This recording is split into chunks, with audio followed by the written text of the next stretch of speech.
LIDE transforms. LIDE supported the approval of the National Policy on Solid Waste, a law that reformulates Brazilian basic sanitation.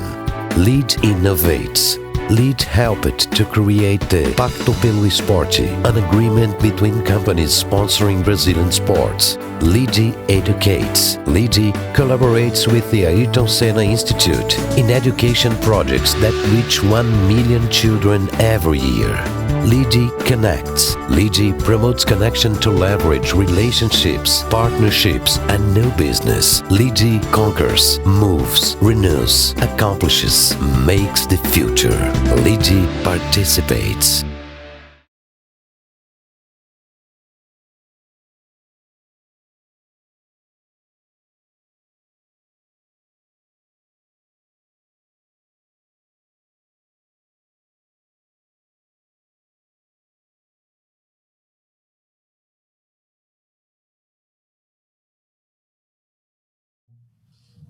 Boa tarde a todos. Good afternoon, ladies and gentlemen, and welcome to our first virtual meeting.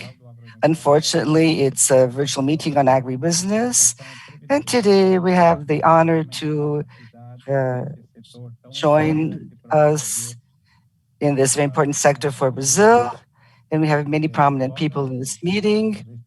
In addition to the experts who will represent their entities, we have some representatives from LIDE Brazil and LIDE Europe. In Brazil, mainly LIDE Mato Grosso, Paraná, and São Paulo, and from Europe, UK, and Germany. Today, we will concentrate on two panels, one on reforesting and the other one, which is as so important to Brazil, not only for Brazil, but the second panel will be on biofuels, a sector in which Brazil is undoubtedly a leader. I don't want to continue for too long. I will introduce two keynote speakers. One is former Minister Luiz Fernando Furlan, in addition to his functions as our global chairman of LIDE. He also carries out very relevant functions on a number of boards of companies, especially BR Foods, of which he is a shareholder. BR Foods is one of the biggest food groups in the world and has a very strong focus on animal protein. And he also sits on the board of other prominent companies such as Telefónica and GPO in Atlanta, the US. And our second keynote speaker, Marcos Jank. Marcos hoje is a senior professor of agribusiness at Insper. Insper, he will explain what kind of institution this is, but this Insper means to inspire, belong, and transform. And Insper is an institution, it's an educational institution of a very high level. Mr. Young also has a doctorate in business administration. He's also an agronomist, and he was between 2007 and 2012, he was the president of a association of sugarcane, of the sugarcane sector. And we had various opportunities of working together. When he was president of this association, we participated in several industry congresses and so on. And without further ado, I would like to hand the microphone over to Minister Furlan, who will begin his presentation during this event on Brazilian agribusiness. O microfone. Desativar mudo. Ok. Obrigado, André. Uma boa tarde a todos. Para mim, é um prazer poder participar desse encontro. Bom, meu contato com a Alemanha, só para situar, vem dos anos 70, quando eu trabalhei quase 10 anos numa importadora de vinhos. E aí pude conhecer a produção alemã de vinhos, principalmente os brancos, do Mosel, do Sari, também me lembro das garrafas verdes e garrafas marrons, não é isso? E mais recentemente, né, a Alemanha é um grande parceiro do Brasil. E como ministro, estive várias vezes lá com o ministro Clement, que era o ministro da Economia, no sentido de ampliar as nossas relações comerciais e de investimentos. Bom, nós estamos vivendo uma época muito, muito, muito estranha, não é? Toda essa pandemia trouxe duas questões importantíssimas e algumas que estavam ainda relegadas, que são questões mundiais. Uma num futuro imediato, a segurança alimentar. E a segunda é a sustentabilidade.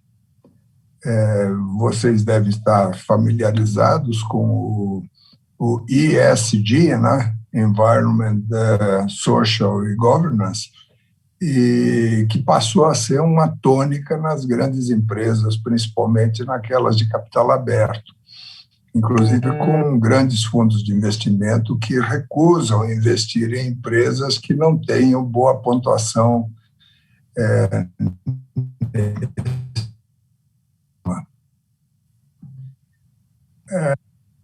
o Brasil acabou saindo na frente. Foi um dos poucos países do mundo que conseguiu aumentar a sua produção de alimentos em plena pandemia.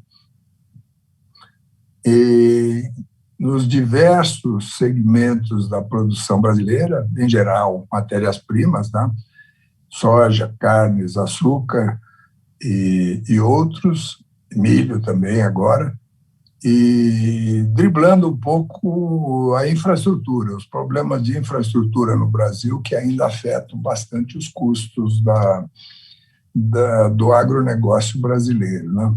Diferentemente de outros países, nós ainda temos o modal rodoviário como principal do transporte e muitas vezes a produção tem que andar 1.500 quilômetros ou mais para chegar nos portos.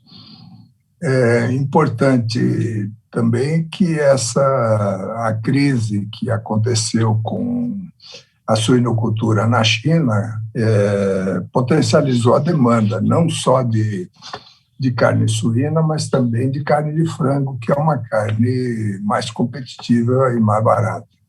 Não é? A China, vocês sabem, reduziu 40%, 50% a produção de suínos, sendo o maior produtor e maior consumidor do mundo.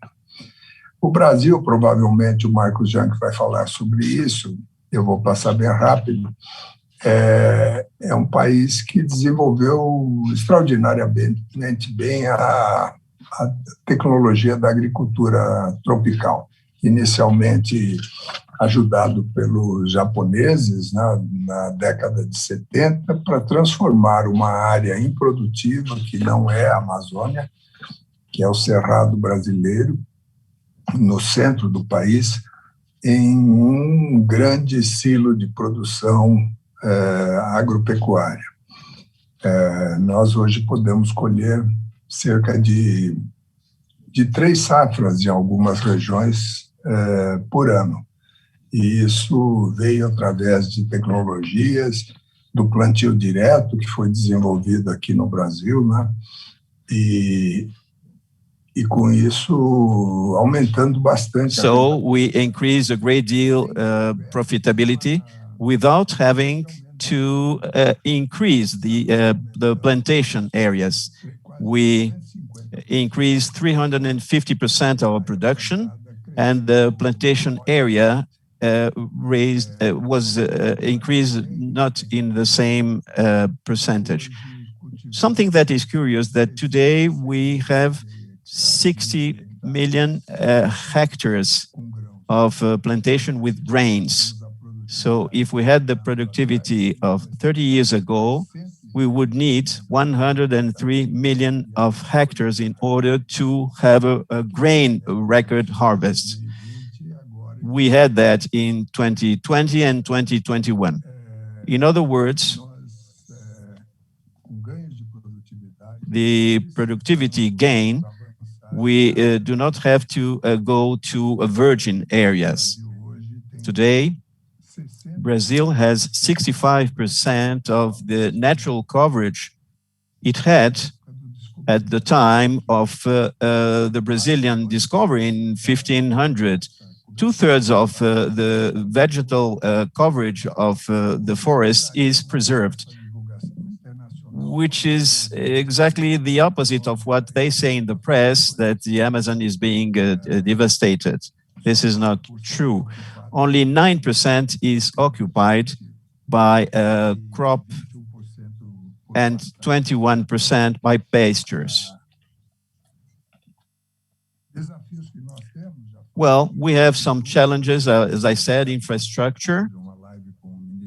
I had a live with the Minister of the Infrastructure, who said that is gave a very positive aspect of increasing highways and railways, and increasing and improving harbors and stocking supply that will reduce costs. That is good for the Brazilian production. The trade agreements, I was president of Mercosur, the business forum, and we had Guido Ley in the European side, and we worked 20 years for this agreement. And when it was finally signed, some European countries are a little bit reticent to referend it, mainly because of the environmental topic. It's good to say that in January, the deforestation in the Amazon dropped 70%, which is the result of what the government did in terms of invasions and mining, illegal mining.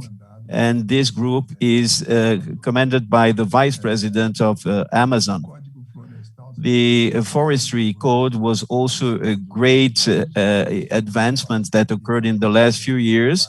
We have very clear rules now, and that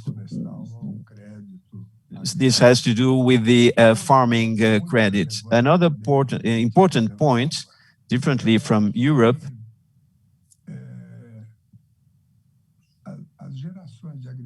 the farming generations in Europe are getting old, and the youngest that go to university do not want to go back to their origins. Thus, we're having a transformation in the European farming as well. But in Brazil, we have something different. The youngest go to the university, they learn the technology, and they come back to their farms and apply new technologies as the use of drones, connectivity for the farming machines to work without any pilot. André and myself had an experience in a plant of Agro in Europe, where I drove a machine and I had to do anything just in the air conditioning and watching a screen. The farming machines are of last generation today, and the demand is increasing a great deal because of the profitability in the agribusiness, the prices as well, because of the Brazilian currency that was devaluated, and also because of the demand of China. The climate problems we have in the state of the Acre, near to Peru and Colombia, we had a great flood, near to Venezuela. And things, extreme things are occurring in Brazil, not only in Brazil, but all over the world, with this problem of oil in Texas, which was totally unexpected. I would say that there is a study of USDA that says that in order to eradicate the hunger in the world, the food production should increase 20%. And for this, Brazil should increase its export in 30%, because we are the great solution for the fight of hunger in the world. So there is a responsibility of Brazil that is very important, and we believe that what is lacking today in Brazil, among other things, is the diplomacy and political posture of the president and the Minister of Foreign Affairs, which is supplied by the Minister of Agriculture, Teresa Cristina, which is playing these roles and showing Brazil all over the world. The great challenges. Brazil is a country with a big supplier of commodities, but unhappily, we do not have worldwide brands. As you know, the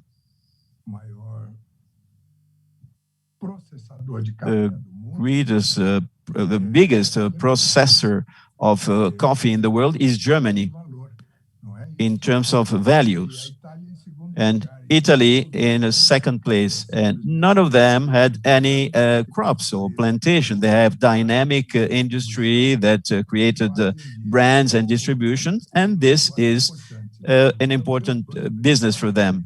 The two most important producers of chocolate, Switzerland and Belgium, has no cocoa. So this lack of Brazilian brands or multinational Brazilian companies, and I have been working for one of them that was succeeded to build a brand, is the big challenge that we have today. I expect that each one of us that are taking part here to bring more things that we and try and process such information as the ones I'm talking about, and the other one with Marcus Jank, with a friend, and we worked at BRF during many years. Thank you very much, Luiz, for what you said. It's super important, but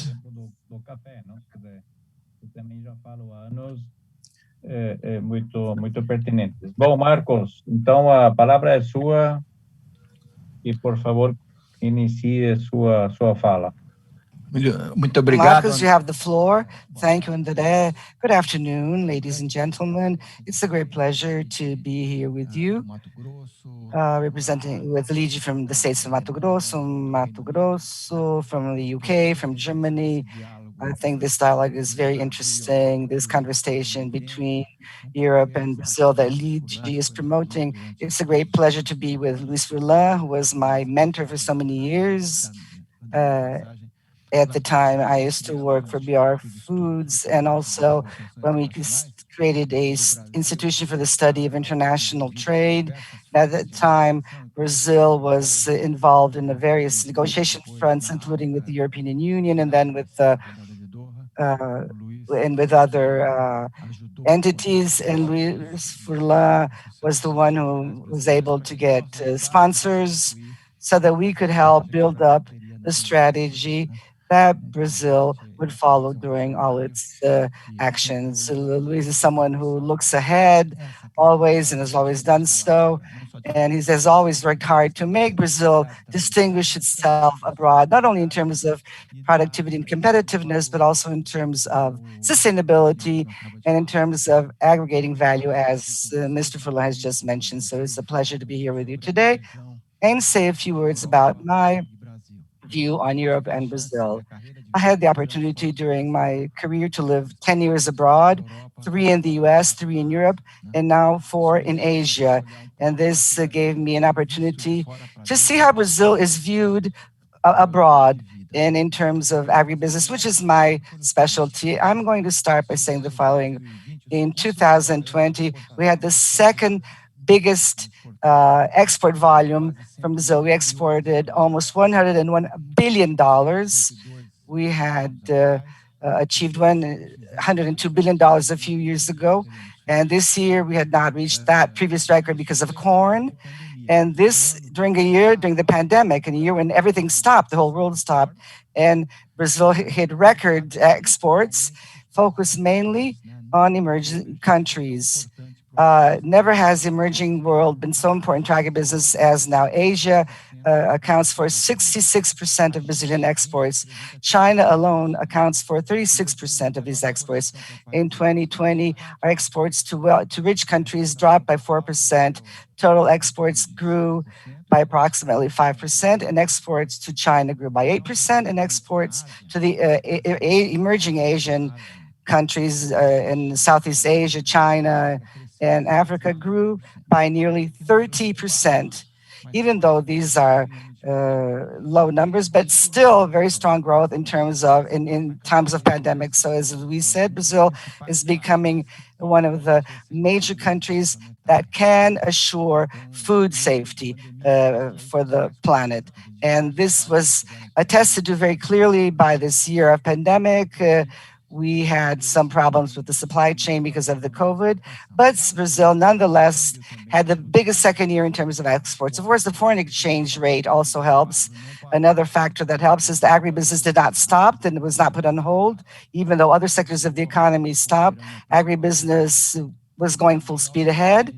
And also, obviously, we had some incentives in the domestic market, which was not the disaster as people had expected to be. I remember ethanol, people thought this would stop the country because of the general downtime in the beginning of the year, but ethanol was not as bad as everybody expected. Of course, sugar was accounted for many of the exports. Brazil, fortunately, is very flexible in many products, but we had a very good year in terms of agribusiness last year.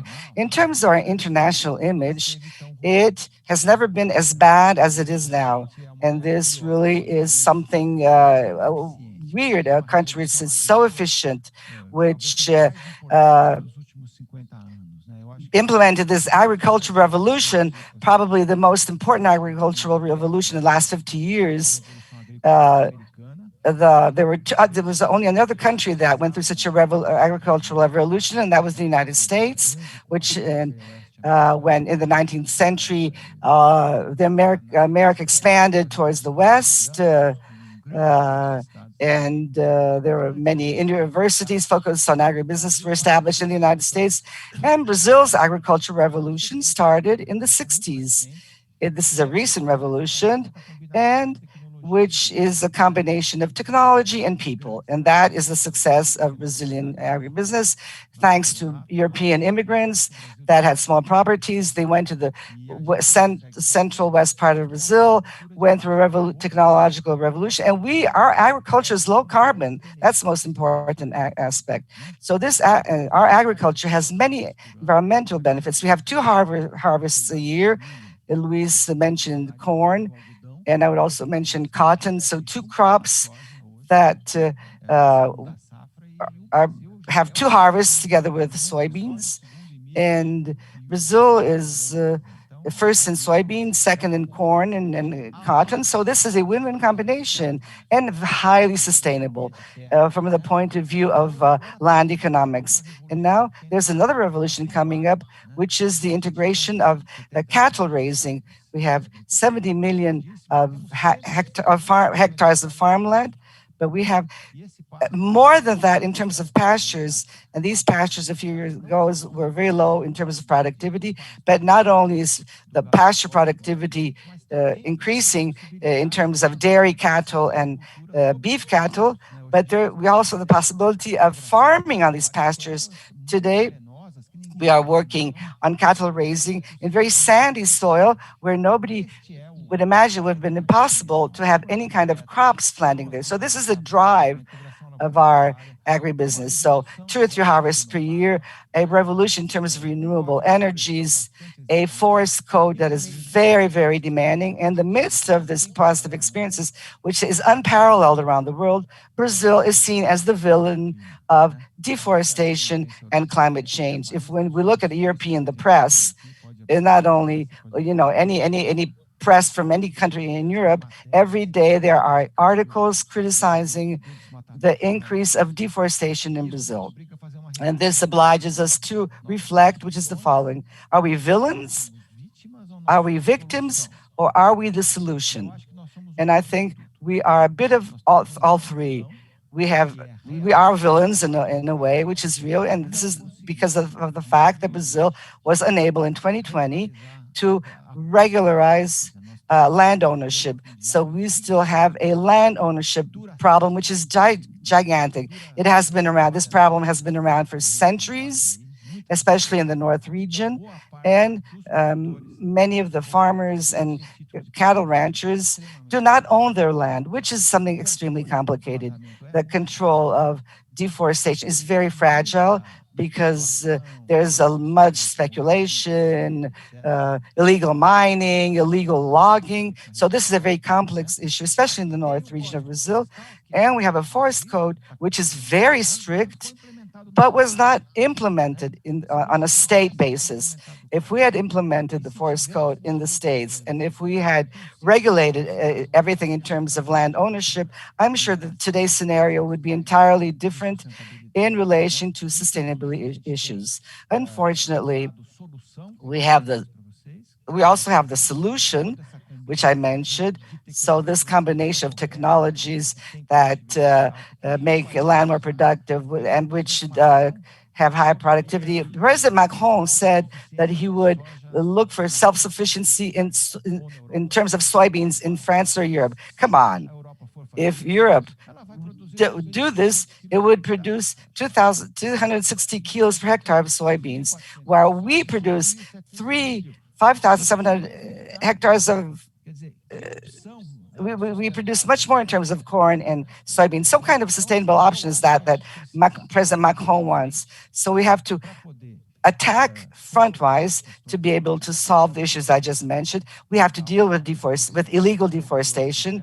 98% of deforestation in Brazil is illegal, and we have also to attack the issues related to the forest code. It has to be implemented, and we have to improve the mechanisms of command and control.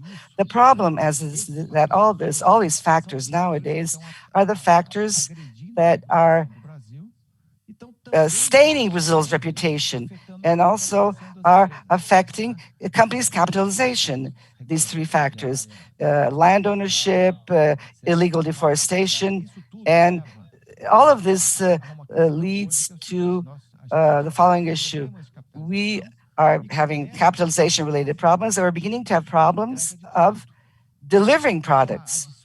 And so, in spite of the fact that we are growing our exports to emerging countries, in the developed world, we are beginning to see barriers placed by supermarkets that say they will not buy products from deforested areas. We are beginning to see problems in financial areas, investment funds that they claim they will no longer invest in Brazil, banks that do the same. So this issue is not only an agriculture environmental issue, but it is an issue of nations' risk. So we have to have this awareness.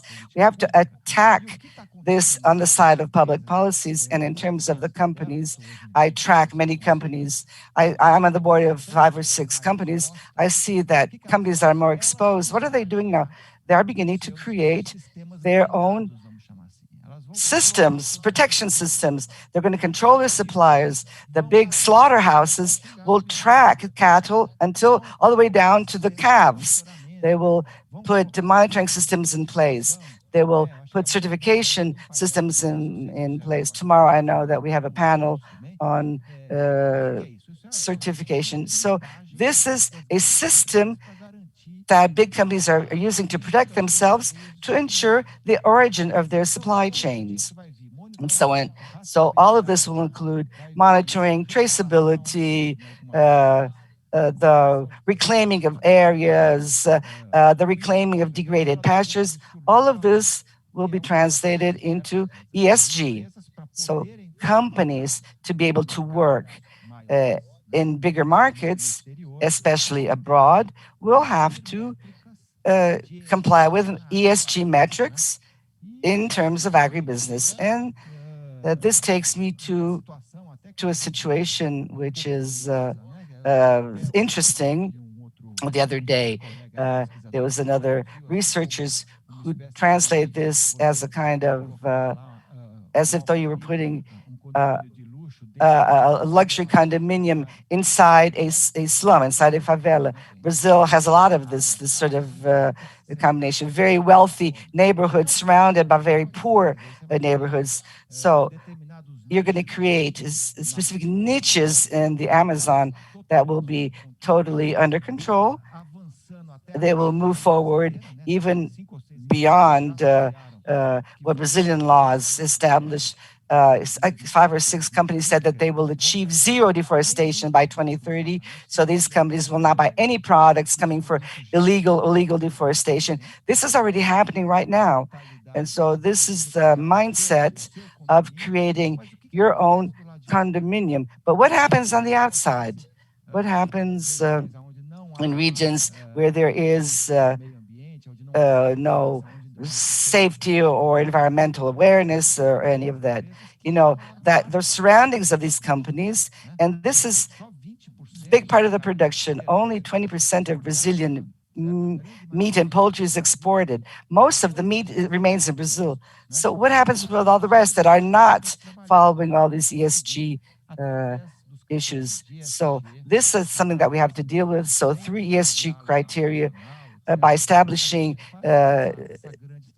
dialogues with other countries, we will be able to come to a solution. Now, what about Europe? Europe is no longer Brazil's biggest client.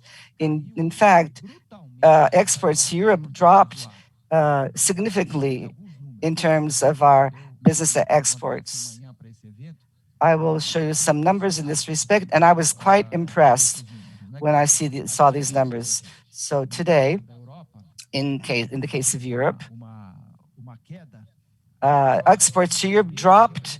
In 2000, Europe accounted for 40% of Brazilian agribusiness exports. Europe was our biggest clients at the time. All the negotiations at that time are focused on what will Europe do. We sold basically to Rotterdam and to other European ports. Now, today, Europe accounts for 16% only of Brazilian agribusiness exports. These exports have dropped year by year. We exported $25 billion. Now we're exporting $16 billion. So our exports is concentrated on 4 or 5 commodities, basically meat, sugar, soybeans, orange, and coffee. So these are the products that we sell. And in terms of all these products, Europe is no longer the biggest client. Maybe not in terms of coffee, but the other 4 that I mentioned, Europe is no longer accounts for such high figures. 70% of Brazilian soybeans went to Europe in the year 2000, and now only less than 20% of the soybeans go to Europe. So Europe is no longer important as the destination, but Europe gains importance in terms of opinion makers. And this is a very critical issue, and it's very important that we reflect on this. Europe approved the so-called Green Deal. The Americans are going in the same direction, as is China. So Europe was a pioneer in this respect of trying to build up a pact, a European pact, focusing on rules for the green economy.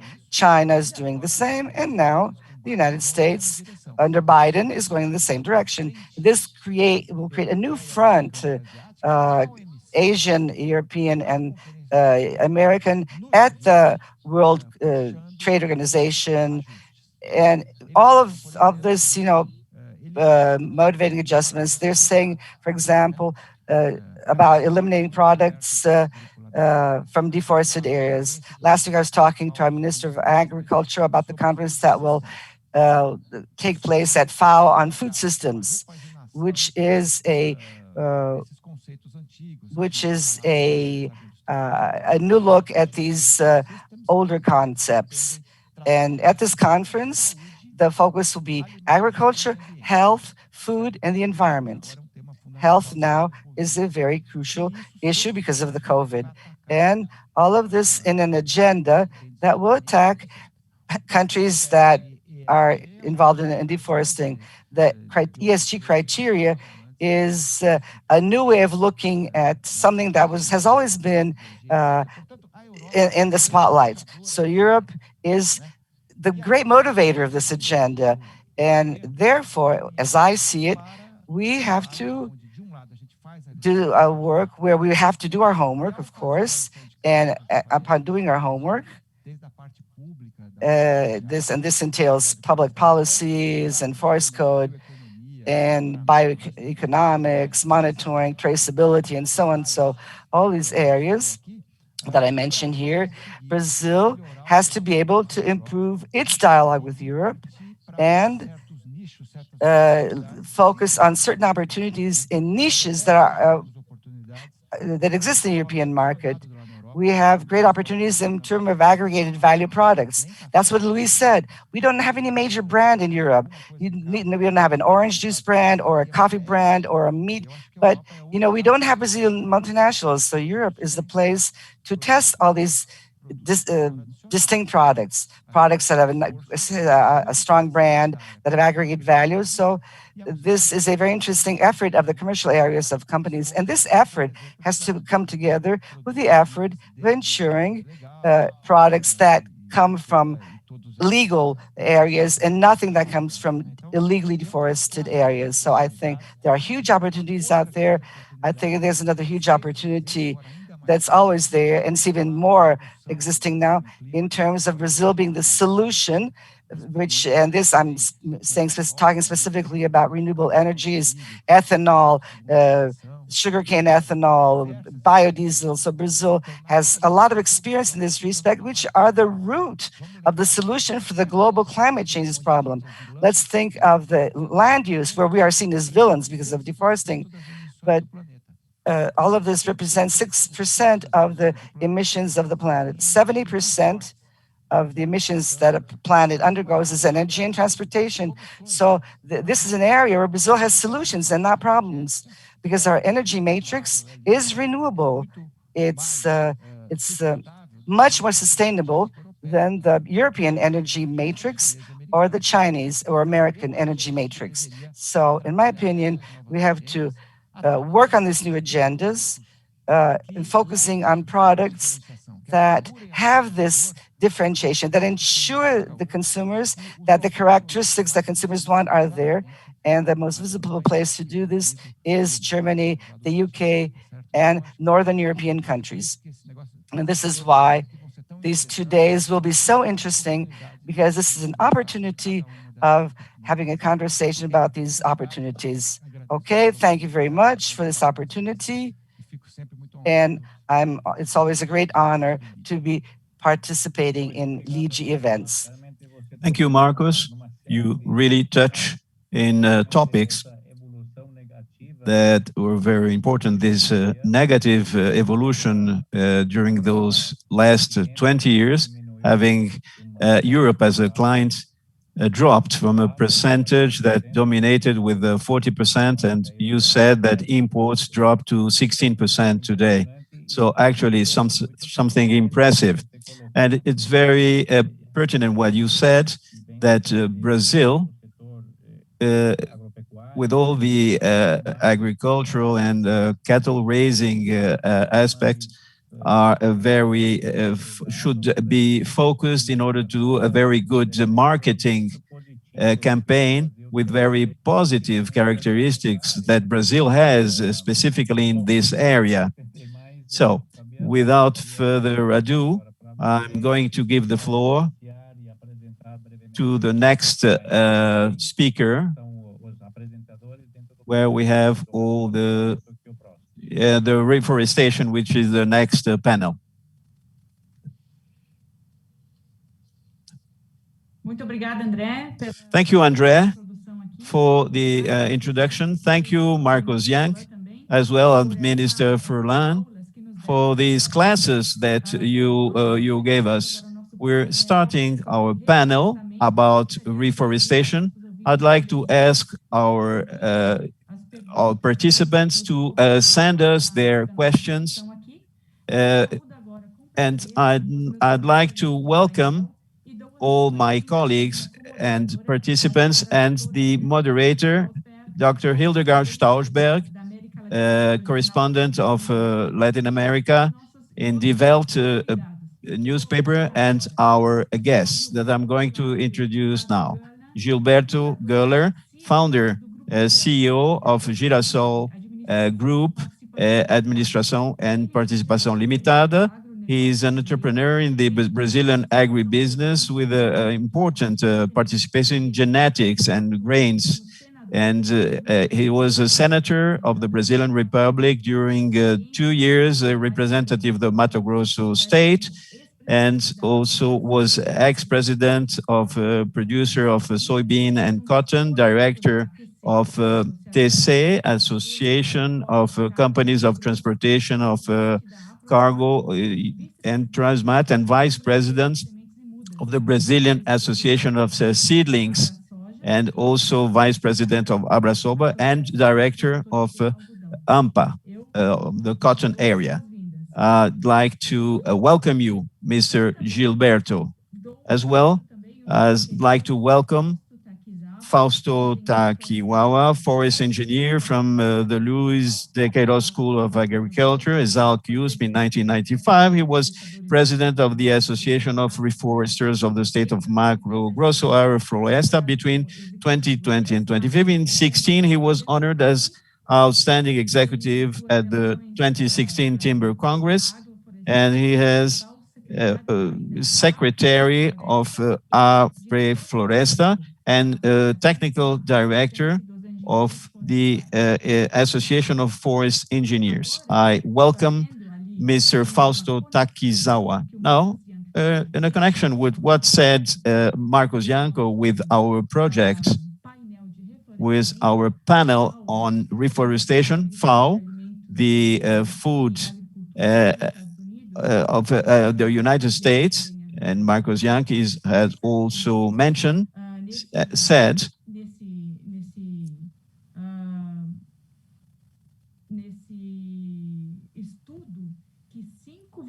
in the study that 5.2 million hectares of forest had been lost in the last few years. However, we are in a better position in terms of figures, just 4.7 million. So I'd like now to ask, and these figures are a bit better because of the reforestation that is growing. My questions to the participants, to the speakers is, why are you in this sector, and what are the challenges? How can you manage this, solve these problems, and what are the opportunities that can come for the companies who would like to work in this segment? So I give the floor to Mr. Gilberto.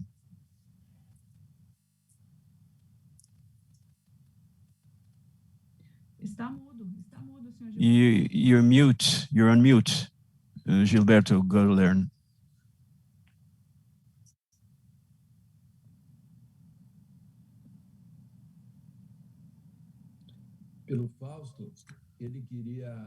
Well, Fausto wanted to start the presentation because I would prefer to talk about the agro industry. Fausto, I give you the floor.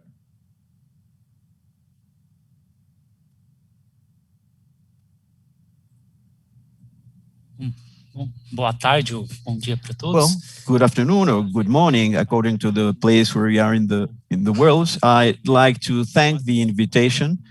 I've been working for 25 years in ECA and in the state of Mato Grosso.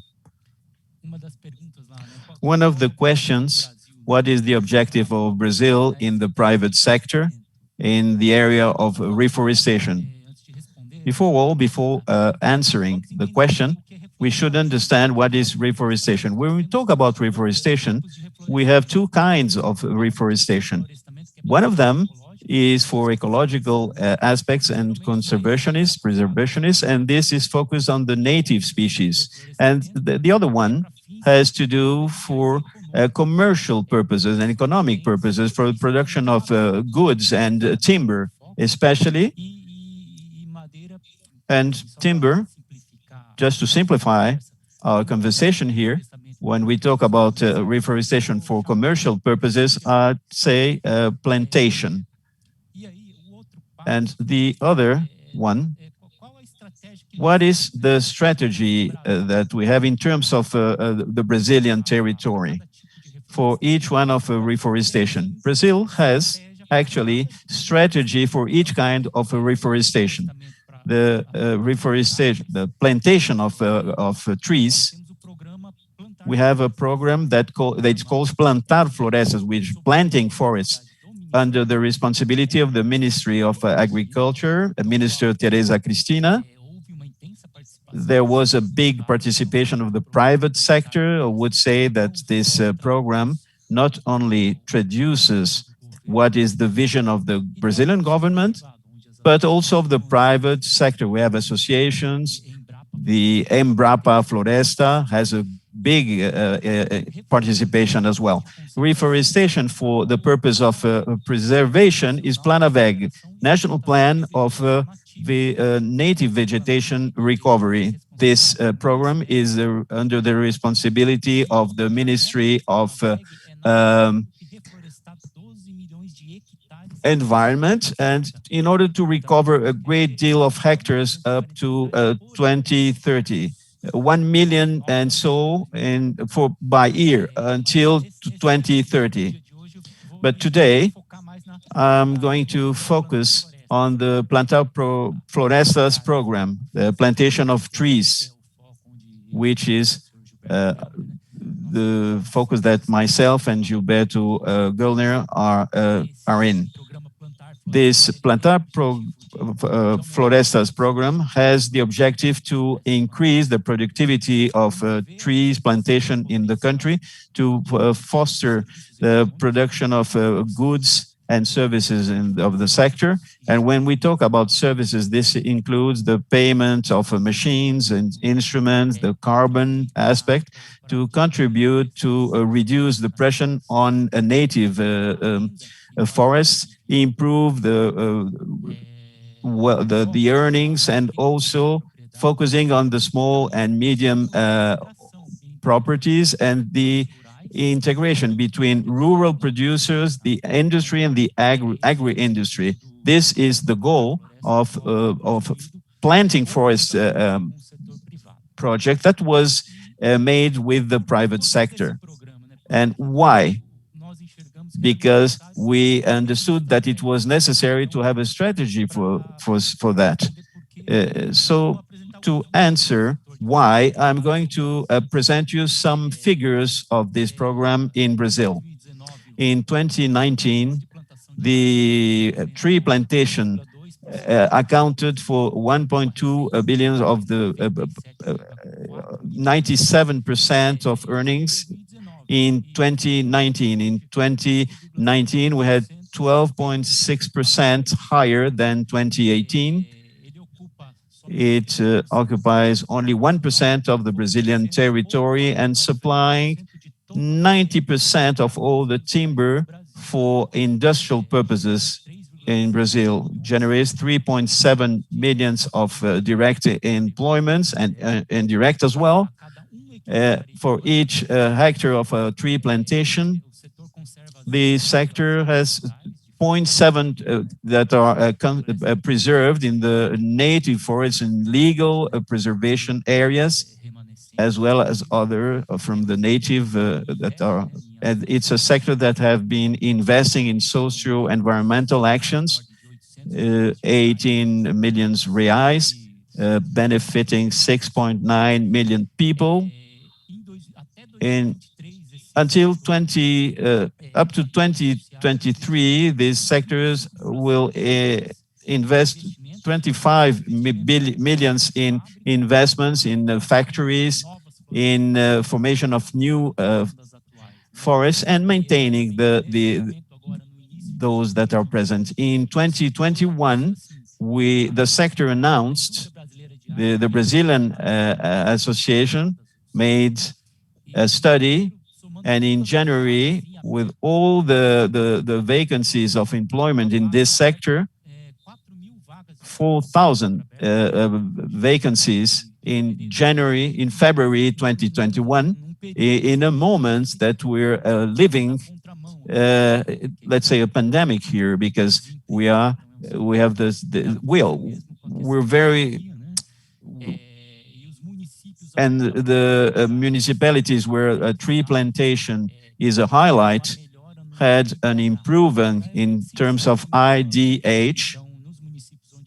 In the municipality where the tree plantation is big, we had a growing of 36%, but 47% is the average index in Brazil.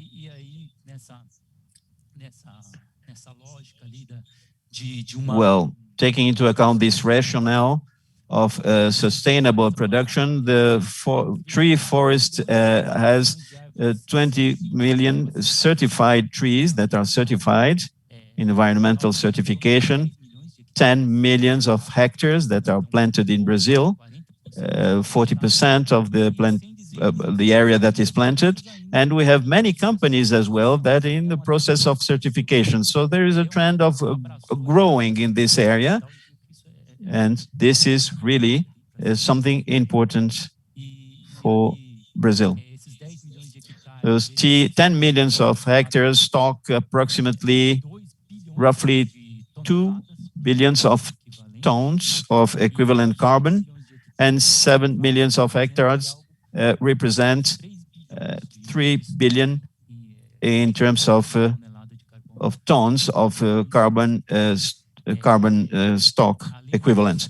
And besides, there is a study that was conducted by Embrapa. When you use this timber for the construction in woods, for houses, for furnitures, the carbon is not only stocked in the forest, but you have a carbon that is stocked for a longer period, for 1 century or even more than 1 century. And if you use the timber as energy, as a source of energy, such timber will save 1.1 million tons of equivalent carbon by ton of timber that you use as energy.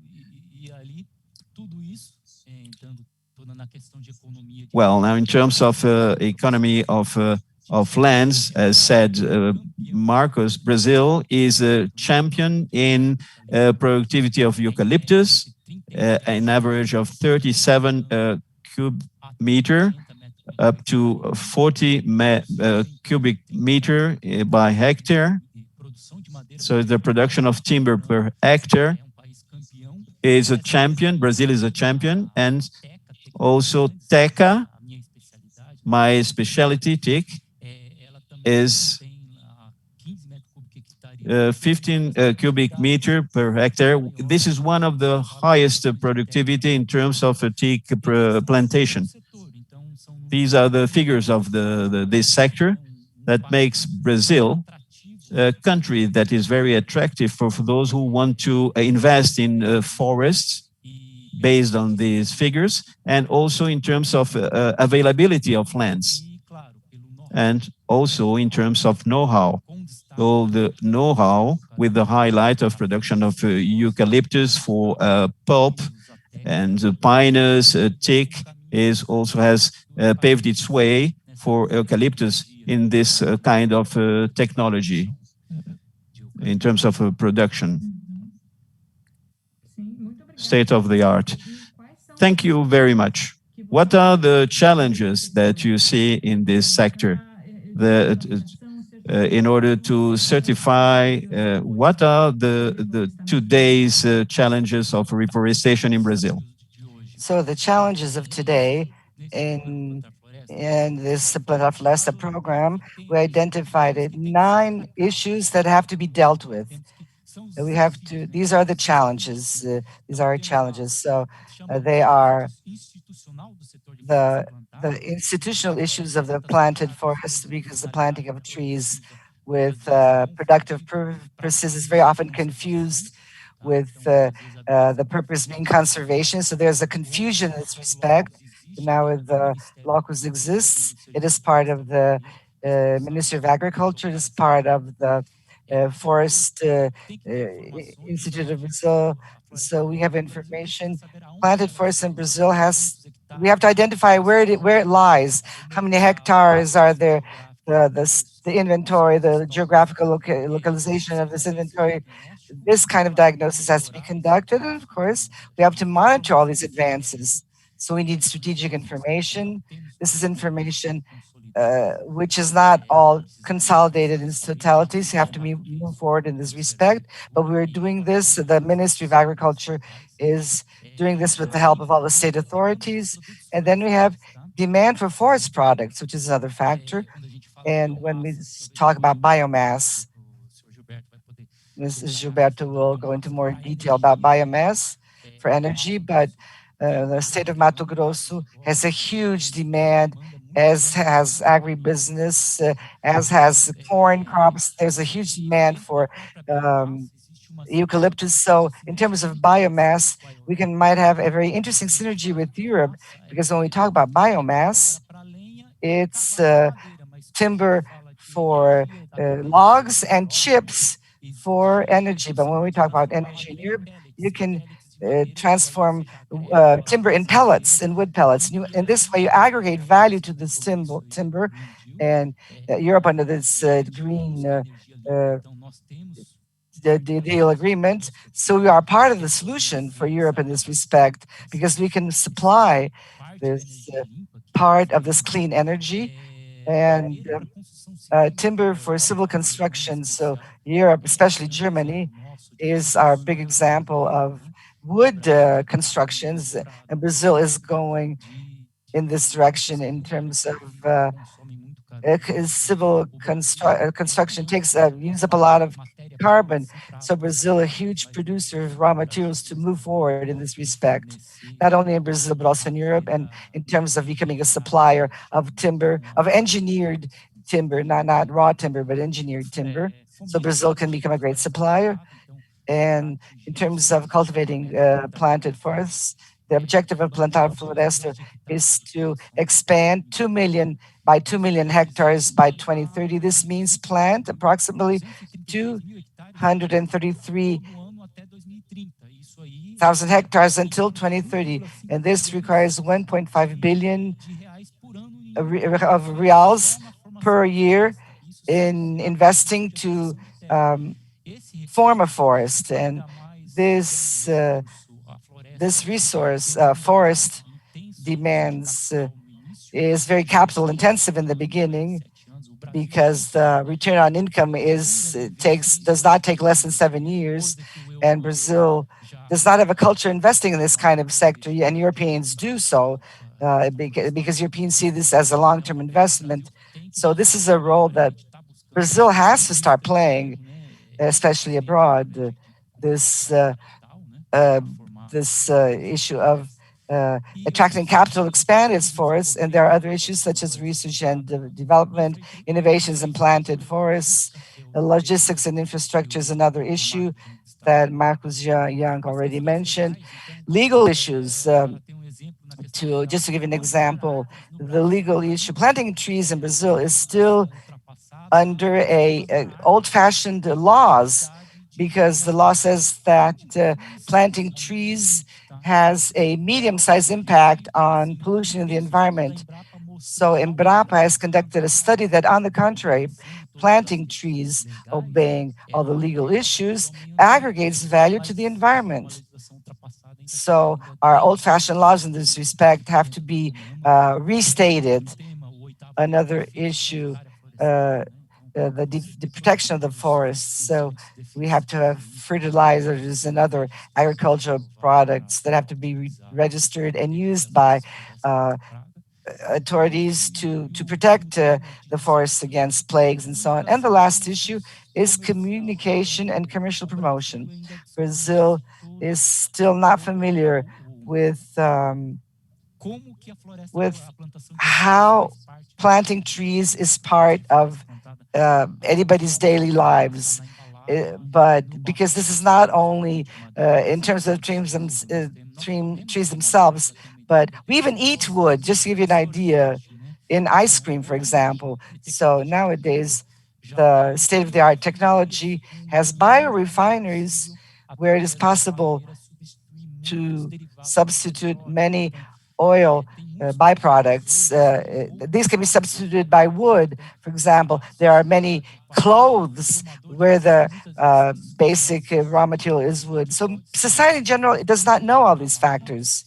So, as I said, timber and wood has so many uses that people are not familiar with. So there are many products that can substitute all these products that are based on fossil fuels. Thank you, Celso, for this overview, this very interesting overview that you just talked about here. And in this last topic that you mentioned is totally related to the circular economy, right? Because circular economy, reforesting and pulp and paper is a great example of the circular economy. And now I'm going to go to industry to talk to Mr. Gilberto. It's a pleasure to be with all of you. I'd like to welcome especially Luiz Furlan, Marcos Jank, Guilherme Nolasco, Evandro, as people that we have known for a long time, of events that we conducted here in the state of Mato Grosso. Within this part, I'd like to talk about the opportunity that exists today in the state of Mato Grosso, my state,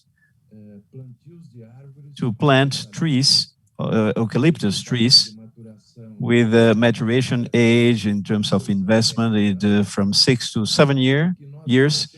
And today we have a marketplace and also new markets that are opening for the consumption of such timber.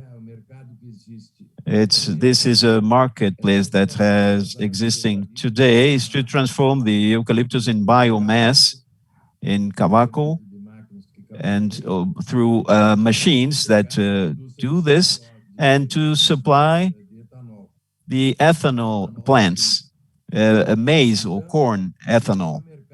This is a market that is competing and that gave the possibility of all the forests that were planted, and they had not an economic purpose that was already engaged. But with these new investments of the chairman of a company that calls Euca idealized a big pulp and plant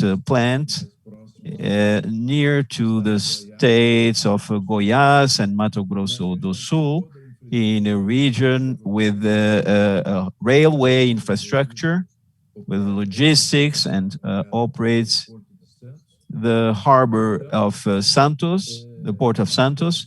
And we have an area that is available to plant 500,000 hectares of eucalyptus with a low, well, it was a special low fertility for other use of grain plantation. This is an area with a very low value, areas with a degraded pasture, not well used, and without any significant economic value. So we, in the first step, the first stage of the plant of 2 million pulp and paper production, and for 180,000 hectares, we need 300,000 in a total area, and only 60% roughly is allocated to the effective use. So the 60% of plantation, 300,000, we are talking about 180,000 hectares that will be planted during a period of 7 years to consecutive production and use of the plant. This is a plant that will produce pulp and paper, white fiber, short white fiber, with all the possibilities to compete as one of the most efficient and best plants of the world, of the country. We have many people interested. We are at a stage, we have an installation license that was already approved. We have a site that was already approved. And we have some investors that are interested and that are now, after the pandemic, are interested in starting to invest. So this is an investment of $2.5 billion that was allocated to this plant. The project was conducted by a company of technology, POI, an international company that is specialized in the area of pulp and paper. We have all the conditions to, in order to attract investors for the plantation of such forests. Today, we need investors to come with a capital to invest, to produce planted forests for such plants. We had a blackout, as to say, in the state of Mato Grosso do Sul, which is another state that is consuming a great deal of timber from eucalyptus because of the plants. We have Suzano, Klabin, Eldorado, big companies in Brazil. So today, we must renew the plantation because those that are existing today are not supplying the necessary demand for such plants. Thus, I'd like to invest the investors to come to know our project, Euca Energy, so to see the possibility of take part as investors in the eucalyptus plantation or in the plant itself. So this is a sole opportunity, and we are selling this project to the investors to have a full participation. But there is also the possibility of attracting companies necessary for the plantation of eucalyptus of 100,000 hectares, a project in terms of replication in 7 years. 28,000 hectares of plantation per year. So this is what I had to present to you, and this is an opportunity, a great opportunity. This is a business that is not only paperwork, it's something that is close to be executed, and we have all the conditions to become one of the companies most effective and doubling the eucalyptus area, and thus we can double the plant production, go to 4 million tons. It was a great pleasure to take part, and we're conducting this project for 5 years now, and now we conclude it, and we have the approved license. So we complied with all the stages, the steps, the impact. This is part of the opportunities that we have to offer in order to close this project as a whole. So these extraordinary numbers, and talking about this project, Mr. Gilberto, The challenges, I think, there was quite a number of challenges, weren't there, until you were able to get all the licenses and the necessary authorizations to have a business such as yours, because this is not easy in Brazil. Yes, we went through everything, and the plant will co-generate energy in the amount of 300 megas, and so the income will also come from this energy supply, together with the pulp and paper operation. So half of the energy will be used at the plant, the other half of the energy will be sold.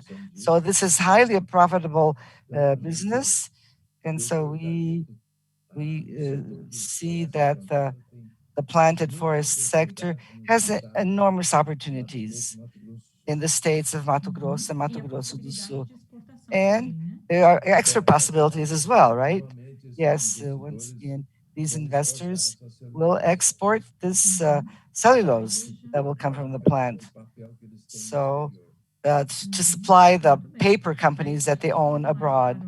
Now, going now to international issues, I would like to invite our dear Hildegard Stausberg to give her opinion on this panel and everything that this panel has that is related to the foreign market.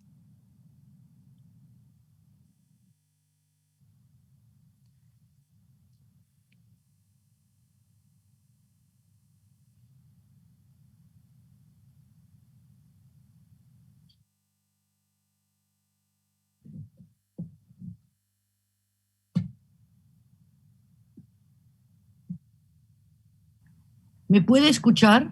Agora sim. Can you hear me? Yes, we can hear you now. Thank you. To begin with, I'm really very impressed to start with all the data that we could receive until today in terms of macro and macro and microeconomic. This gives me the feeling that actually all that has to do with reforestation is a topic that much interests Germany a great deal, with all this tradition that we have in this area. What I can see, it's an enormous, huge topic of communication. And after having heard all the figures, the successes, and I ask myself, how can we communicate this in an environment where I have the feeling that it is becoming more critical as the time goes on, because in Brazil, because of the question, the issue of Amazon and of this president, but especially because there is a problem of communication, a total lack of communication. Brazil is experiencing a sensational, a very good time, and perhaps we're not seeing it in Europe, or perhaps we don't want to see it. Now, why? This, I don't know. It's a huge topic, I should admit. Mr. Fausto and his data are absolutely incredible, as well as the integration of the ecological factor exists. My question to you both is, what are the contacts that you have with all the ecological aspects of deforestation in Germany? Deixa eu ver se eu entendi a pergunta, doutora Hildegard. Let me, well, correct me if I didn't understand your question. However, we see this as well. It's really a big problem of communication. These figures are not mine, but they are supplied by the Timber Association, and within the project of Plantar Florestas, we had a big role of Embrapa Forests, the state associations, we had, let's say, a taste of each one of the states so as to help this project, this program. Actually, the productive area of tree plantation, we have a strong correlation with the reforestation for ecological purposes, because the sector comes with a mindset of 40% of the sector has an environmental certification. So this is growing. And since we work for export products, we should have a policy that is well aligned with the most advanced rules. And in terms of this environmental topic, we understand that there are many ecological services that go beyond the forests. And well, what is the correlation with Germany? Today, this sector, in a macro aspect, has not an agenda yet,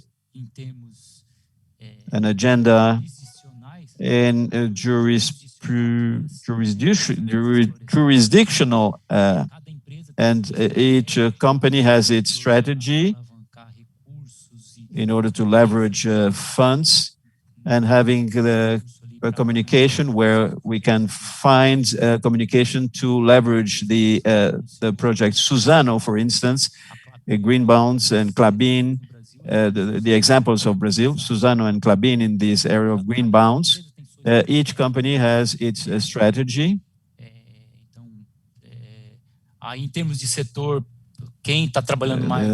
Those who are working in the state of Mato Grosso, a state that has a program that is called PCI. This state is trying to be the leader in terms of these gains, and also negotiate this among the sources of green bonds. Mato Grosso accomplished some partnerships with German companies in the PCI project, which I talked about, Dr. Hildegard. Another question, how is the Chinese with this sector in Brazil nowadays? Perhaps I'd like to address this question to Mr. Gilberto. China is investing in this sector in Brazil already, or not for the time being? No, not yet. No investments of Chinese groups for the time being. We have been talking with many groups, Chinese as well. These are economic groups, industries, companies that are interested in taking part. And the priority is to have Brazilian partners, so they can have a partnership and plant forests and having participation in the lands with a lower capital, and the most part of the investment should be from a Brazilian investor. So this is a market that is still beginning, and they want to come to Brazil. It's going to be a big opportunity, and they will be welcome. Excuse me to interrupt you, but we're concluding our reforestation panel. We obtained some important information for our participants, and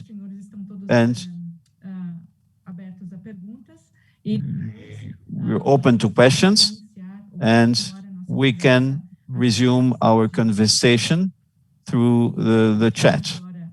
Now I'd like to call, thank you everyone. Now I call the next panel, Evandro, César, chairman of LIDE Mato Grosso, to be the moderator of the next panel. Thank you, Fabiana. Good afternoon. Yes, we could say much more about these issues on this first panel, but it's so good that we have all these topics to talk about. This is just the first meeting. I am Evandro César, and the president of LIDE Mato Grosso, and I'm responsible for the coordination together with Mrs. Stausberg of the second panel. This is initiative of the Mato Grosso, Paraná, UK, and Germany units, and we're going to talk specifically about biofuels. To those, please be brief and please tell us about your expertise, but please be brief in your presentations. So to moderate this panel, we have Dr. Stausberg, the first journalist that was honored with the Brazil-Germany Journalism Award. It's an honor to be with you together, Doctor. Our speakers are Professors Plínio and Nastari, Master and Doctor in Agricultural Economy. He's a professor at the FGV Institute São Paulo. He's also chairman of several associations. He sits on several boards of several institutions, president of the Brazilian Institute of Bioenergy and Bioeconomy. Rafael Abus, CEO of FSB Energia. He has a degree in business administration from FAP, more than 15 years of experience in management and development of renewable energy products, member of the board of the National Organization of Corn Ethanol, and is also prominent in other ethanol organizations. Guilherme Nolasco, CEO of the also another National Association of Corn Ethanol, a very prominent figure in the agribusiness sector. He also sits on a number of other associations. So these were just brief CVs of each of our panelists. I would like to thank the support of LIDE Mato Grosso, the institutional support of the institutions that you see on the screen. Now I will turn the mic over to our speakers so that we take full advantage of the time that we have to allow our panelists to talk about their experiences. I would like to provoke the three of you, and in a very broad way, I would like to say that about the main challenges for the production and the use of biofuels, not only in Brazil, but in Europe and in the world as a whole. I would like to share with you the space with you, with Mr. Nastari, Nolasco, and please feel free to begin this conversation with us. So please feel free to do so. So please feel free. Professor Plínio, if you'd like to start, would be great. Thank you very much to our moderator. Mr. Evandro says that it's a great pleasure to be part of this event. I would like to extend my welcome to Mr. Furlan, Mr. Carioba, to the speakers who came before me, and I would also like to greet my fellow panel members. I think Brazil has a lot to say about bioenergy and biofuels specifically. In this dialogue with the European Union, especially Germany, Brazil developed, in the last 4 or 5 decades, Brazil developed a very successful program for biofuels through which resulted in bioethanol and biodiesel, and more recently, biogas and biomethane, and biokerosene was something that will come up soon as well.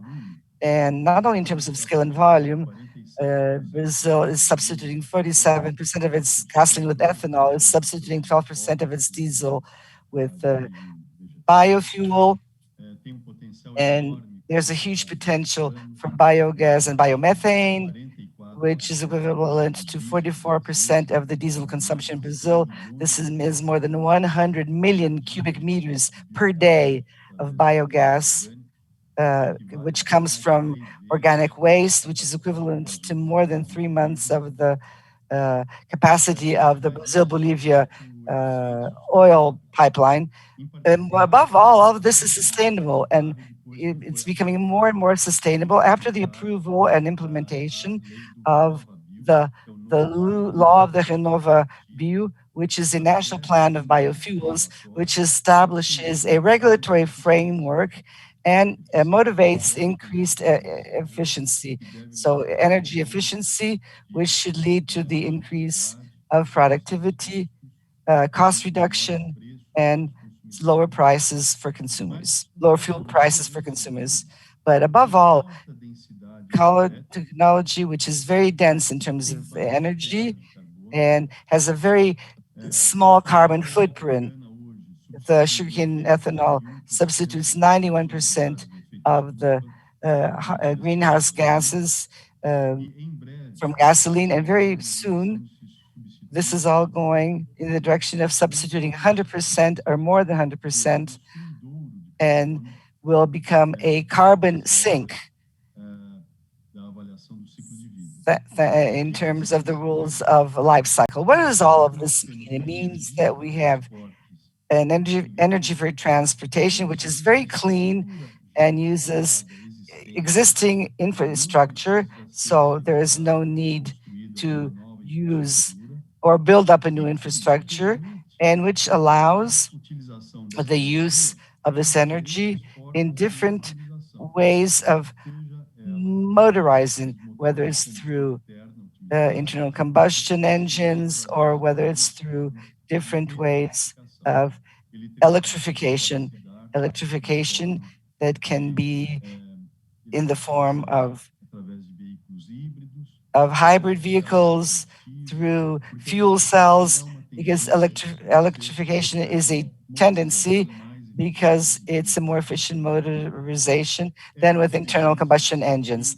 So this is all an experience that can be scaled up and replicated in other countries. And this is already happening in various countries of Asia, Latin America. So it has a huge potential in Africa, and I believe that this experience undoubtedly will be complemented by other initiatives that are being developed at the moment in Europe and in the United States and in other countries around the world.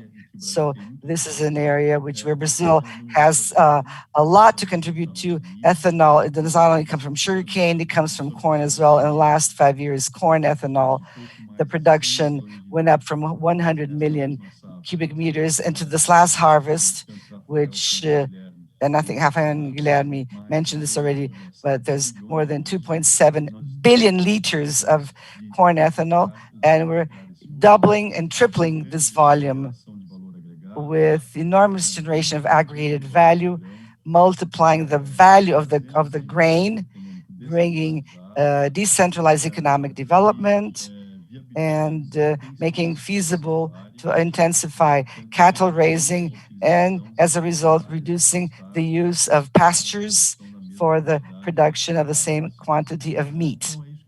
And so this is what I wanted to say, and I would like now to hand the microphone to my fellow panel members, and thank you all for listening to me. Thank you, Mr. Plínio. Rafael would like to take the floor. Be welcome. Thank you, Evandro. Thank you for the invitation to take part in this panel, to be with you.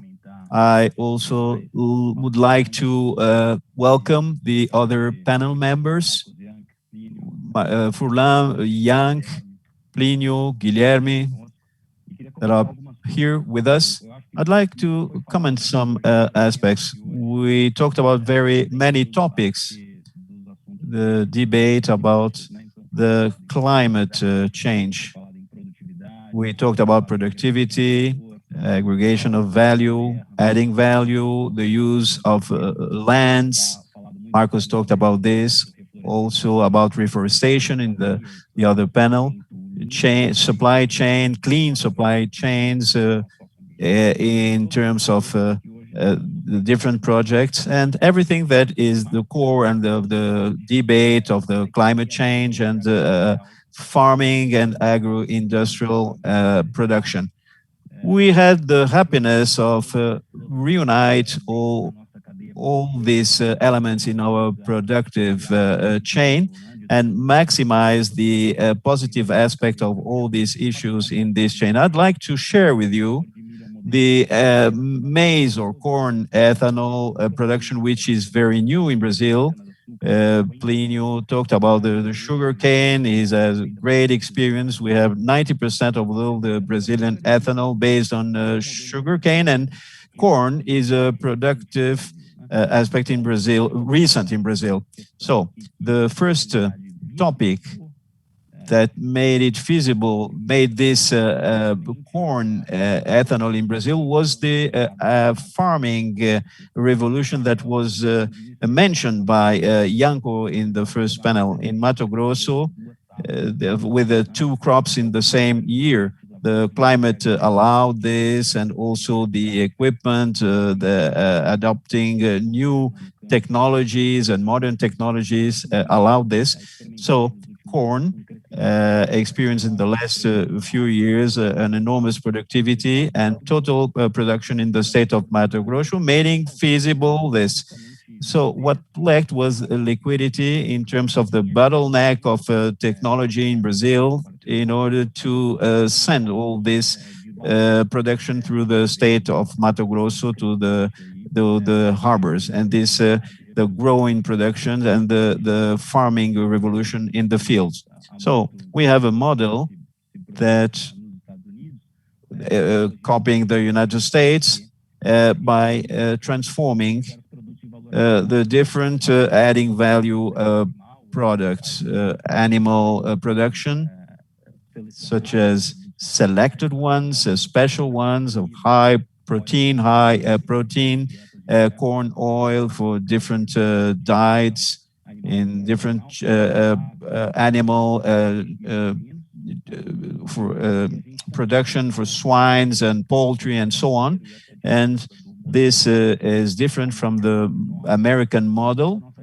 All our generation of energy comes from planted forests. Almost all of them have this specific purpose today. And reforestation was mentioned today.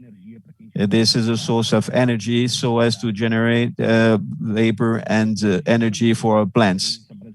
So we combine the Brazilian experience, sugarcane that contributed a great deal, the bagasse and corn. We do not have any bagasse, so have to take into account all these forests. This American model, the shock of productivity and revolution that occurred in the field, increasing the competitiveness of corn combined with the reforestation, transformed this in a very an excellent model in terms of sustainability. So just to give you, to provide some figures, in the Renewable program, our company FS, which is the sole representative in this kind of business, is the first with a best mark, lower print of carbon. And this is because this business model, and having this into perspective, and all the data from the American model of biofuels of the state of California, the intensity of carbon of our business model, more specifically, is 66% lower than the American corn ethanol, 42% lower than the sugarcane, Brazilian sugarcane ethanol in the Californian program, and is 25% more effective in carbon of the electric cars of California. And in the United States, with this is one of the very clean matrix. We have today a solution in Brazil that combines all the process of sustainability, productivity, adding value, effective use of lands, and to produce a low print ethanol. And our company is a new company, has 3.5 years of existence and history in this operation, but it's a company that has been growing very quickly. Largest ethanol producer, 3.4 billion of capacity in 12 industrial units. We want to expand and occupying this space to add value in the state of Mato Grosso. So all this energy transition that was mentioned before, we have to look forward. RenovaBio is very interesting.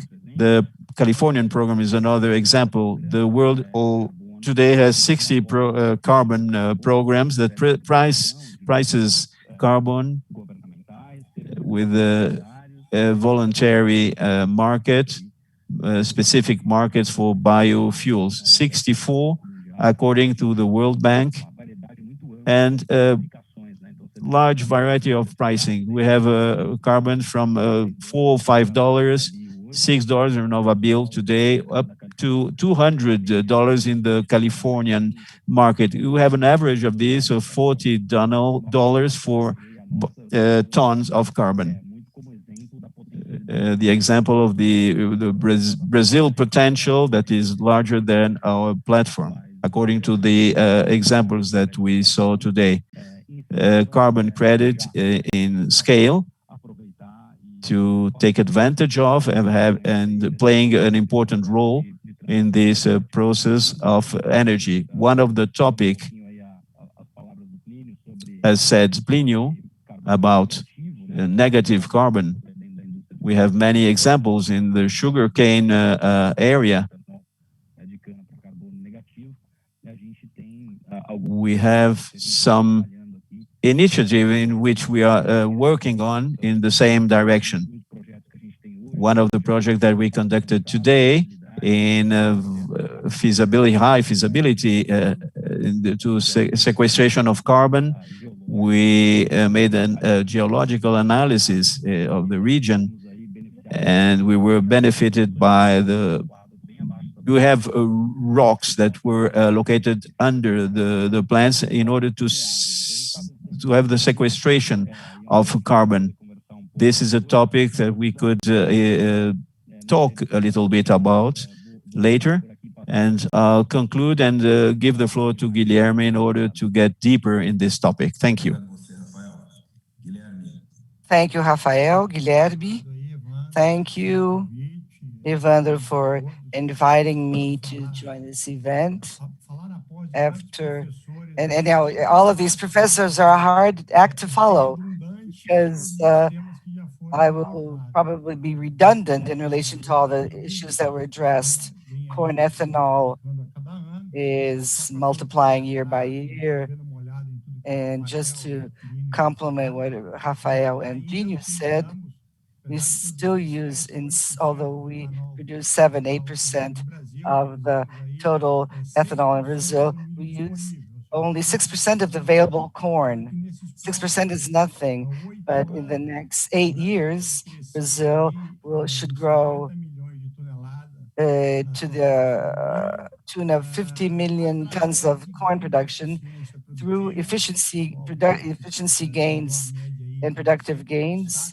We have an average of 120 bags of corn per hectare in 2 harvests, and we can achieve 180 to 200 bags of corn per hectare. So have this enormous capacity to grow in terms of corn production, and this will lead to the growth in the production of biofuel and corn-based ethanol without affecting food safety, because 80% of the processed corn goes back to animal feed, and which is used to feed cattle, and there's a huge gap in terms of productivity and corn ethanol will surf on this wave in a couple of years. We expect to achieve 20% of corn-based ethanol in Brazil.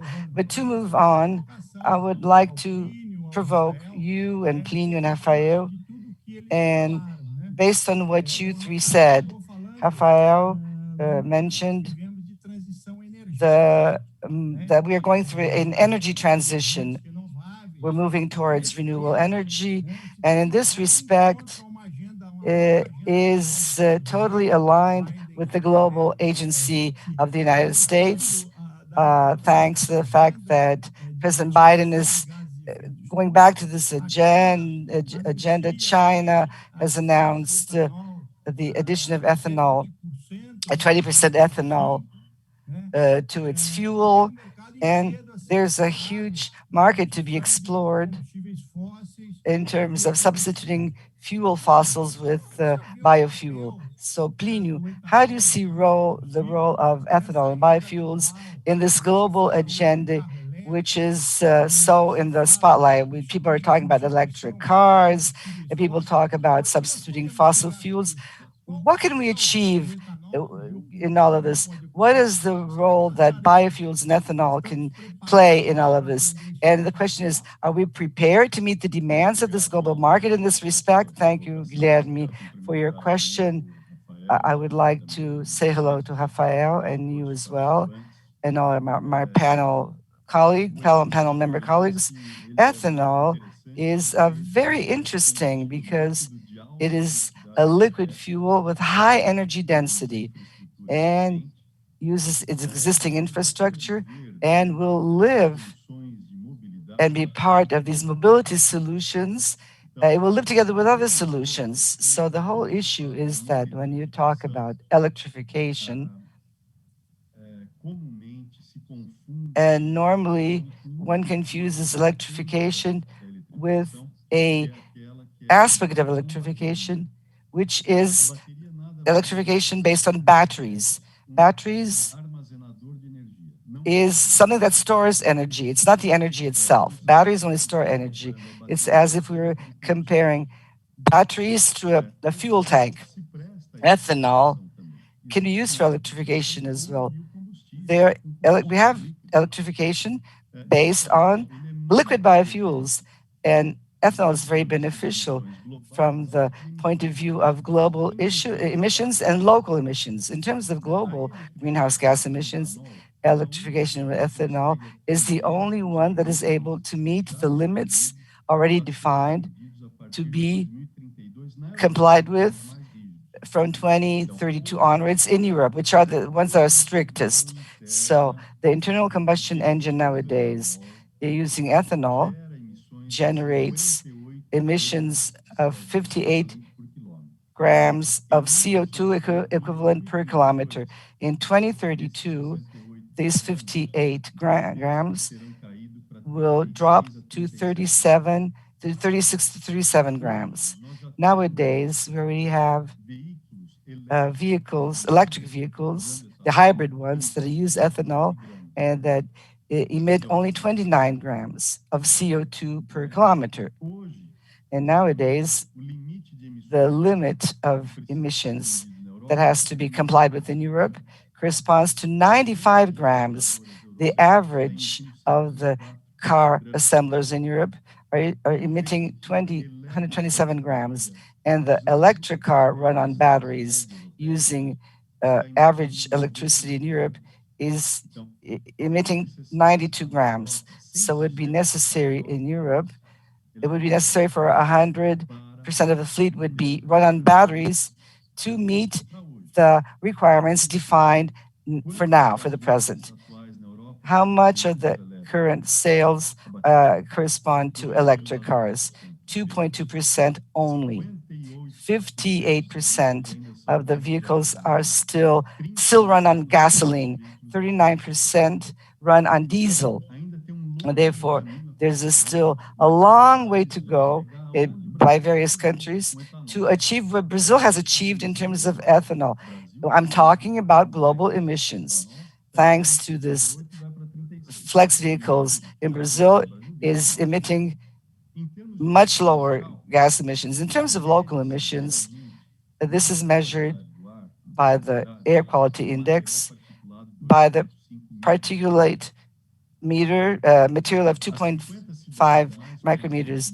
The 50 most polluted cities in the world have indexes of particulate matter that varies from 100 to 140 micrograms per cubic meter of air.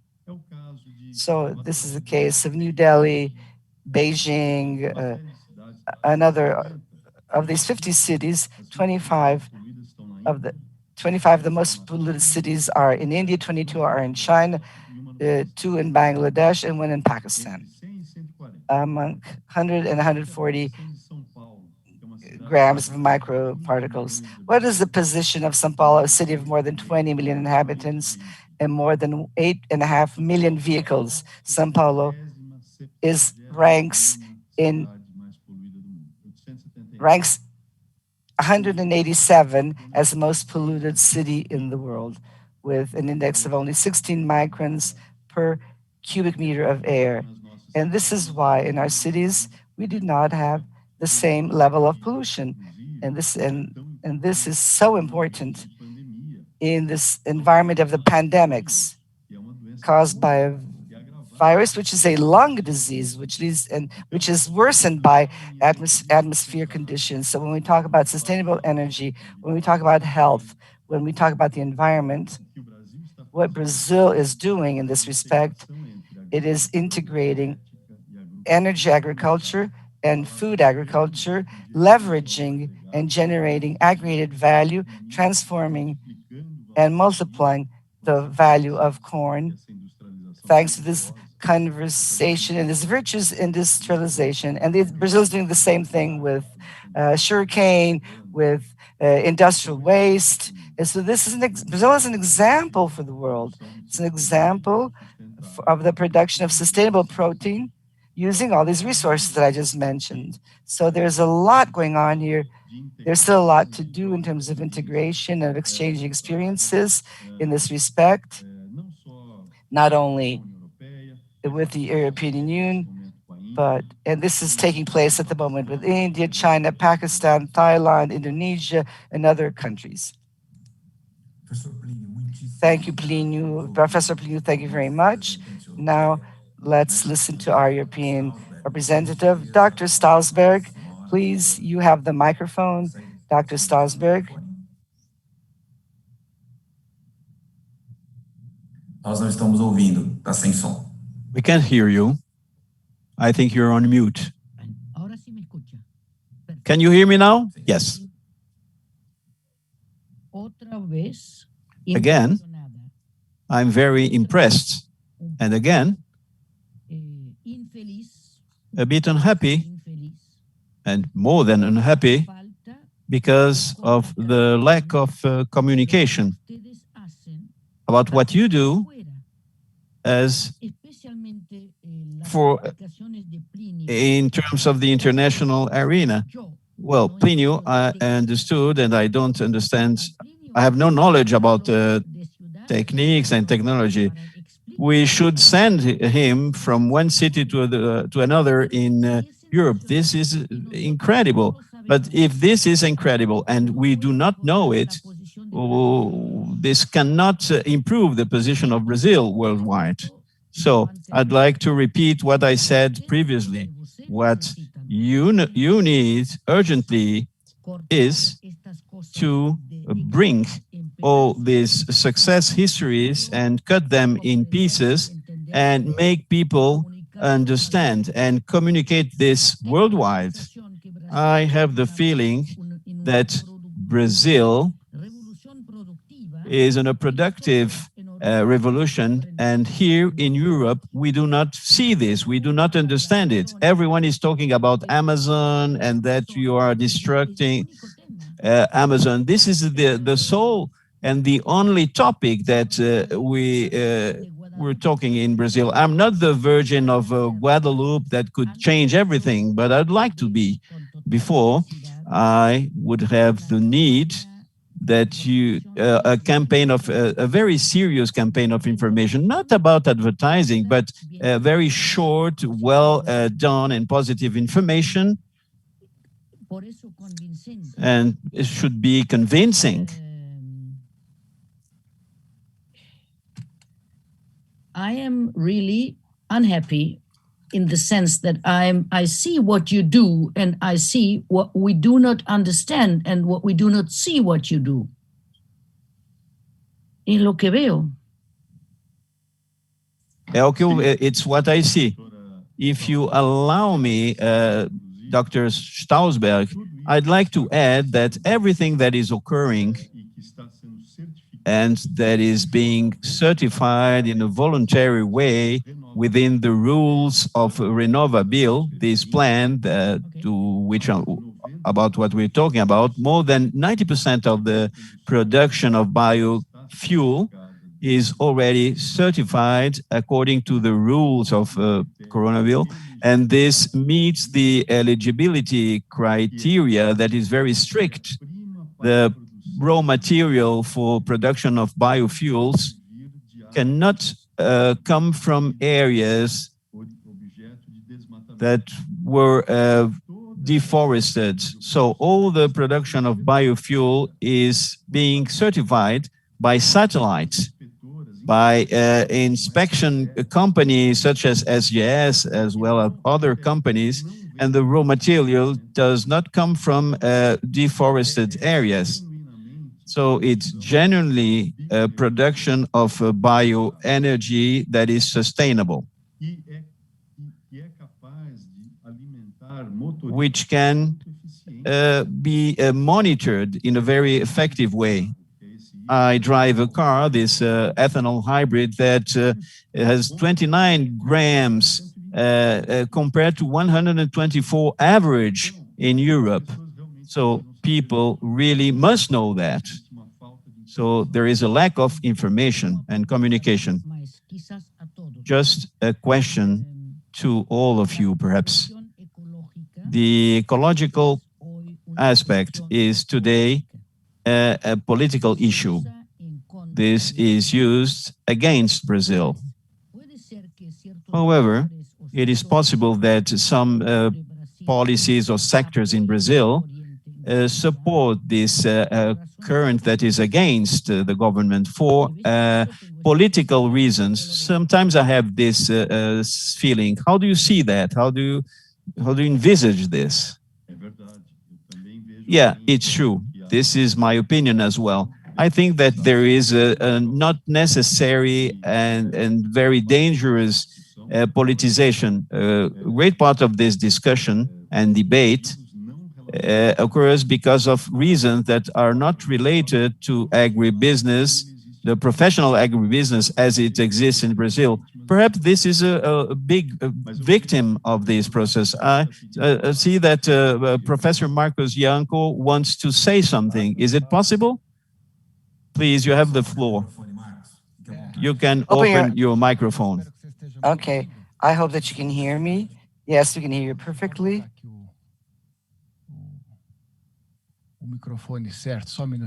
I'm just going to plug into the right mic. Yeah, we can hear you. We can hear you. Yes, thank you. Okay, just a comment on this issue of communication, because I have spoken at various forums that I took part in. Brazil has to change the tone. It has to change the record. And I'm referring specifically to organized companies and the most serious associations that exist in Brazil. I think it's very unproductive to praise ourselves with arrogance, as sometimes happens. But, you know, we're the most sustainable country in the world, the biggest country in the world, and so on. This kind of conversation is a lack of modesty that we should try and correct, as we know that we have here a huge problem to be solved. And until we solve these problems, we will not be the most sustainable country in the world. You know, the deforestation issues, the forest code, and so on. The same thing holds true in relation to how to have this conversation. So I think propaganda, especially government propaganda, has no efficiency whatsoever abroad. People don't even look at it. So what we need is to have more dialogue. We need to have more information. As Dr. Stausberg said, we have to take this information in English. I see people spending days and days speaking Portuguese, but we have to speak in English and or other European languages, and provide this information in different languages, but do this through the dialogue and not only send a video or anything, but we have to actually participate of the debates that are going on. And the important role to play, it belongs to the trade associations. We do not have this international presence. I spent 10 years abroad, and I can say that I did not see Brazil present physically anywhere, with the exception of the Itamaraty, the Foreign Affairs Office. So very few Brazilian associations are present and acting or active in the European scenario. There's something going on in Brussels, but nothing else going on in the member states of the European Union. This has to be a broad dialogue, a patient dialogue. It's a long dialogue.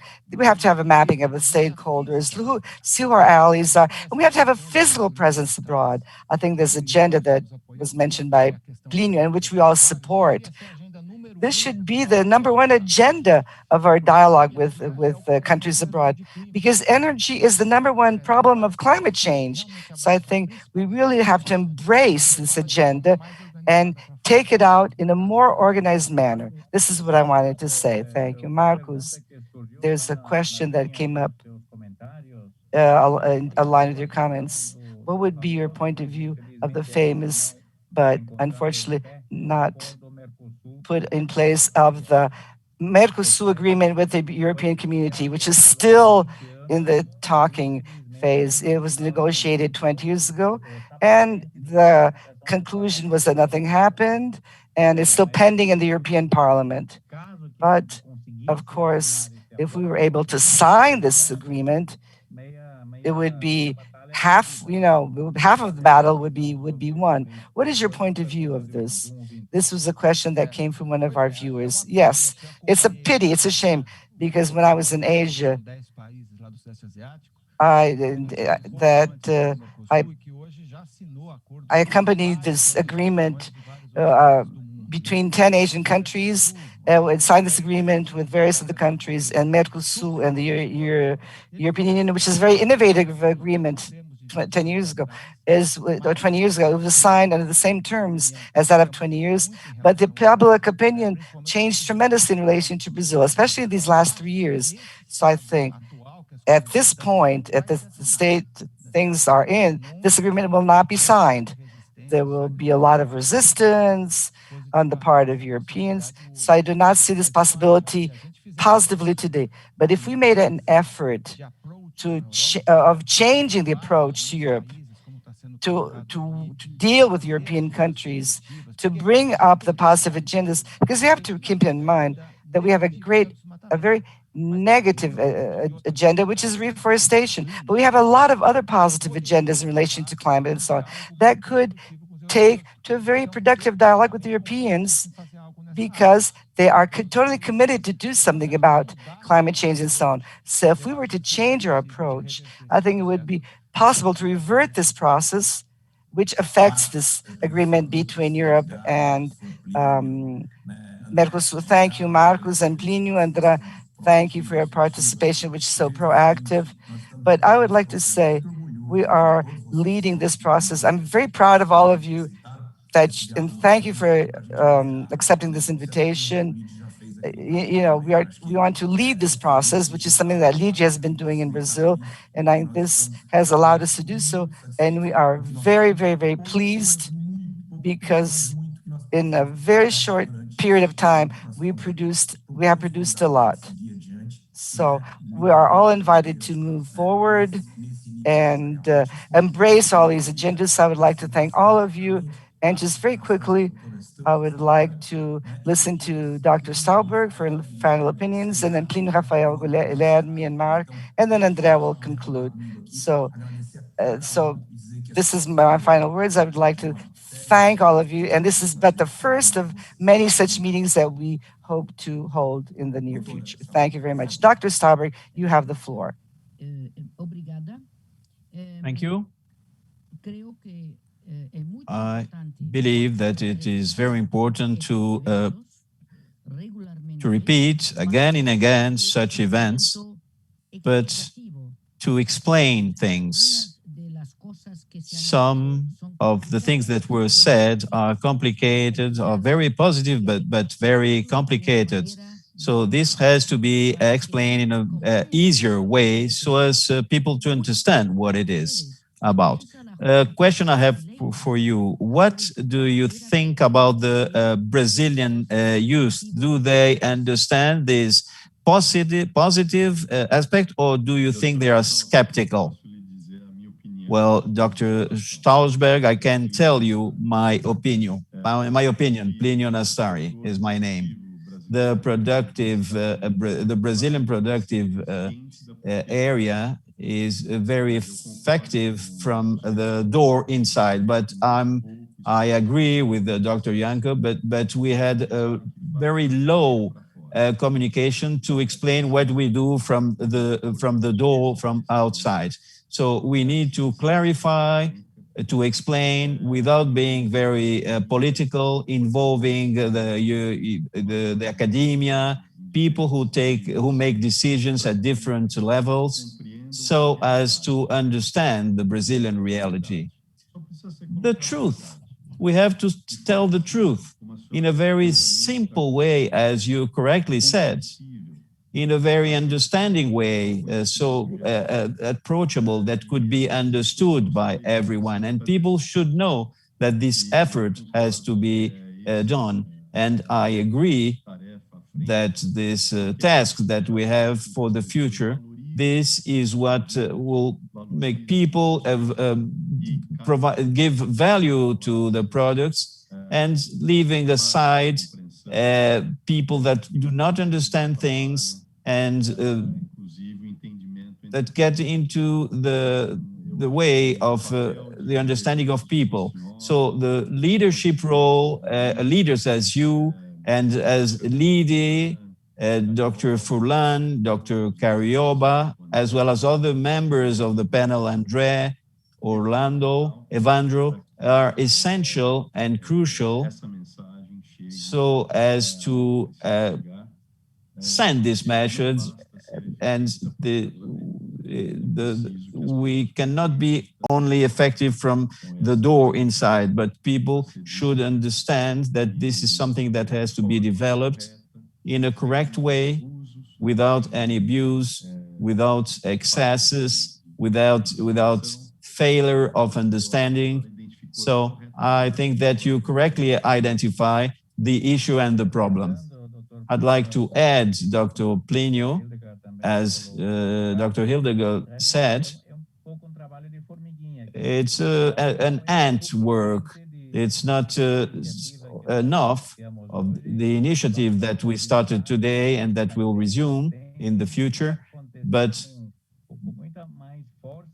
this has to be stronger and in a permanent way. Those who are here today are important people from different sectors, but few people to spread this all over the world, not only in Germany, but all over Europe. Dr. Plínio talked about the consumption of cars and the 29 grams of pollution compared to 124, the European average. All this debate about the electrical car, and this is another topic that is also very complex. In Germany, people talk about electrical cars, but from where comes this electricity? Before you have to have a battery, and then let's imagine that we'll have millions of cars. Where these batteries will go after they are being used, a consumption of 100 or 200 kilometers or 2,000 kilometers. of each electric car. So all this energy aspect is not being analyzed well. We're talking about the momentaneous use of the electrical car, but before and after, we're not taking into consideration. I think this is a topic for another round between us and other people. I would give you some very interesting information. The biggest plant of batteries in the world is the Tesla factory in the state of Nevada in the United States. This plant would need to take 500 years to produce the batteries in a sufficient number, an equivalent number, to 1 day of consumption of electric energy of the United States. It's impressive.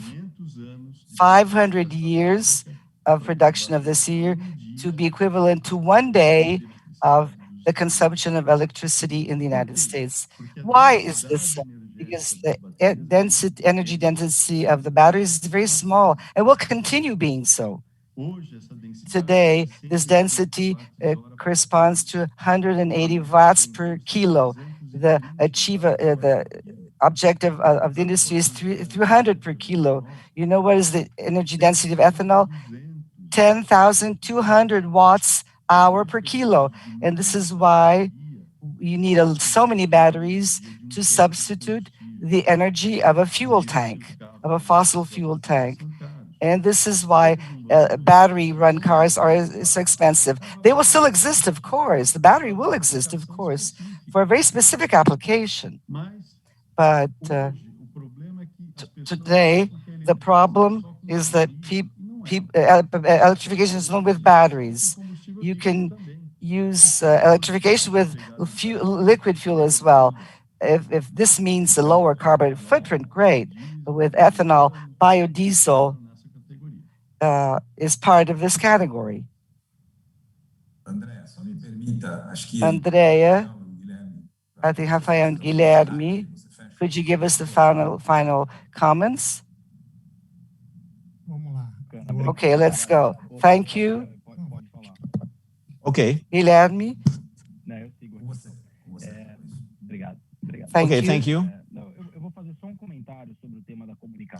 I'm going to talk about communication, the communication aspect, where everyone feels that Brazil, the productive sector,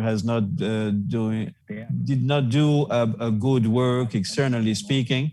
This is how we see in our sector, in the productive sector, doing things from the door outside, and also the entity of the class entities.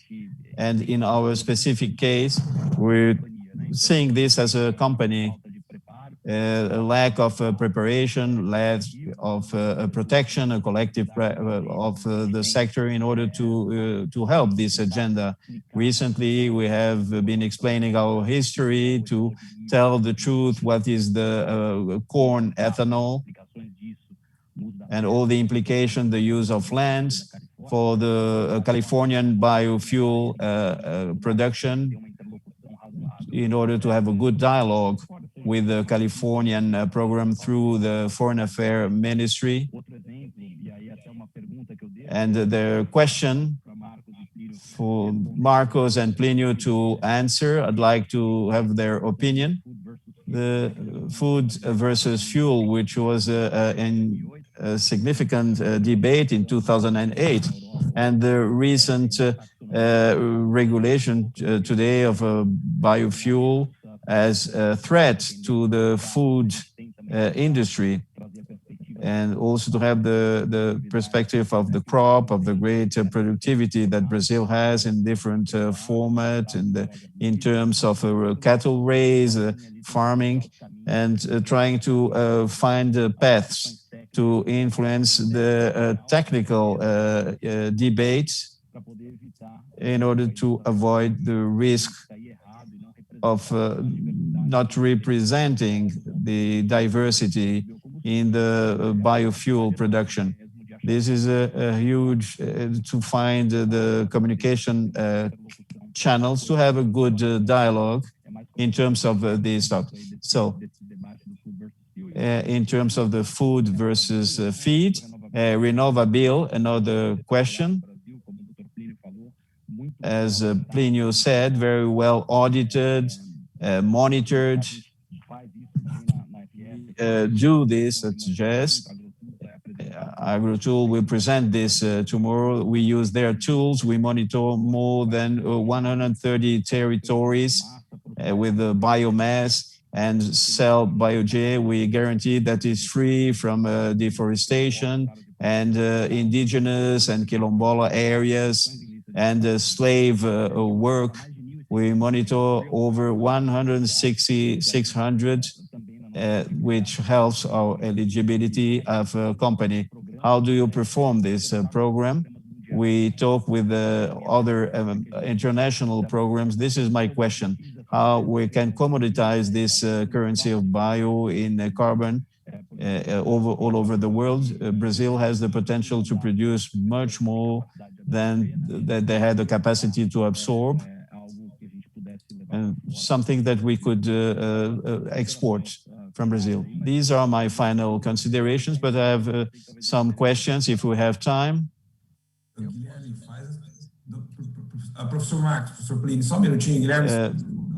So if you want to conclude, so I'm going to thank the opportunity. I think this is the beginning. This is an initiative that can be multiplied, as André said. We need more people forming opinion, the press and people, and we should organize ourselves in order to provide this message. So I'd like to conclude, and the provocation of Rafael and Janko as well. Marcos, please. Versus fuel, quer dizer, o Brasil tem uma resposta muito mais inteligente. Brazil has a much more intelligent answer than any other country in this area. Brazil's answer is much more practical. Sugarcane ethanol has its historical advantages that we are all aware of. This is a plant that produces food for people. It makes fuel for cars and produces electricity. So it's a full product. Even corn in Brazil, wheat corn is planted as a second harvest. It's not consuming an additional hectare of land whatsoever. We are simply producing the same area, an entire harvest of corn, which allows you to produce corn-based ethanol and energy, but which is basically used for beef cattle and for cattle raising in general, in a region which has an enormous number of cattle ranches and has a huge need to provide concentrates which are necessary. And as you need eucalyptus to fuel the corn mills plants, you can also plant eucalyptus, and in this way you take action in the sense of reducing the emissions. And more than that, so eucalyptus can help produce a zero carbon cattle. And so all of this integration that is happening with corn ethanol and sugarcane ethanol, eucalyptus, is something incredible. No other country in the world can do this as well as we can. So what is lacking is that what was mentioned by Rafael, this thing, and what was said by Plínio of the batteries, this has to be better known by people around the world. We have not been able to convey this abroad. And this is where LIDE has a role to play. You have people from LIDE taking action in Europe, and you can see we need to find a way to communicate permanently, not to go every once in a while, but we have to be there physically all the time, participating in any number of events that take place. Brazil has to be there. Thank you. This was just a final recommendation. Thank you. Thank you, Mr. Marcos. Professor Plínio, would you like to conclude with an opinion? Well, just a final comment. I agree with Marcos, and I would just like to inform you that the Climate Crisis Committee and in the U.S. Congress, they produced a report at the end of 2020. It recognized the adoption of a model similar to RenovaBio in all the states of the United States. And so this is being acknowledged out of Brazil, this model that I'm referring to, and I agree with Rafael that this labeling of biofuels is not adequate. The biofuels should be classified according to their carbon density, according to their capacity of substituting carbon, because the preference for one kind to another may lead to higher costs, because at the end of the day, when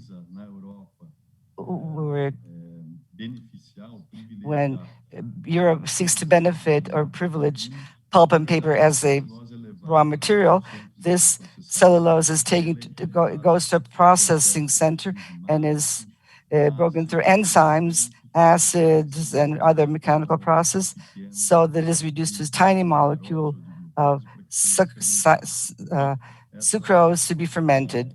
So this labeling of biofuels does not make any sense whatsoever, and it is a shame that this is how it is. And unfortunately, in Europe, we see one plant after another of beetroots closing down when they could be producing beetroot ethanol.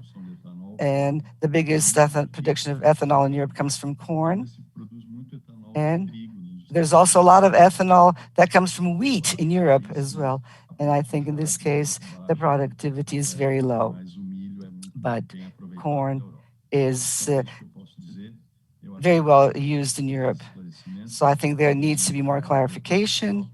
And Dr. Stausberg, you are absolutely right when you say that there's a need to have more quality communication. Thank you. Thank you, all of you. André, your closing comments. Just very quickly, because there's so much data that was presented.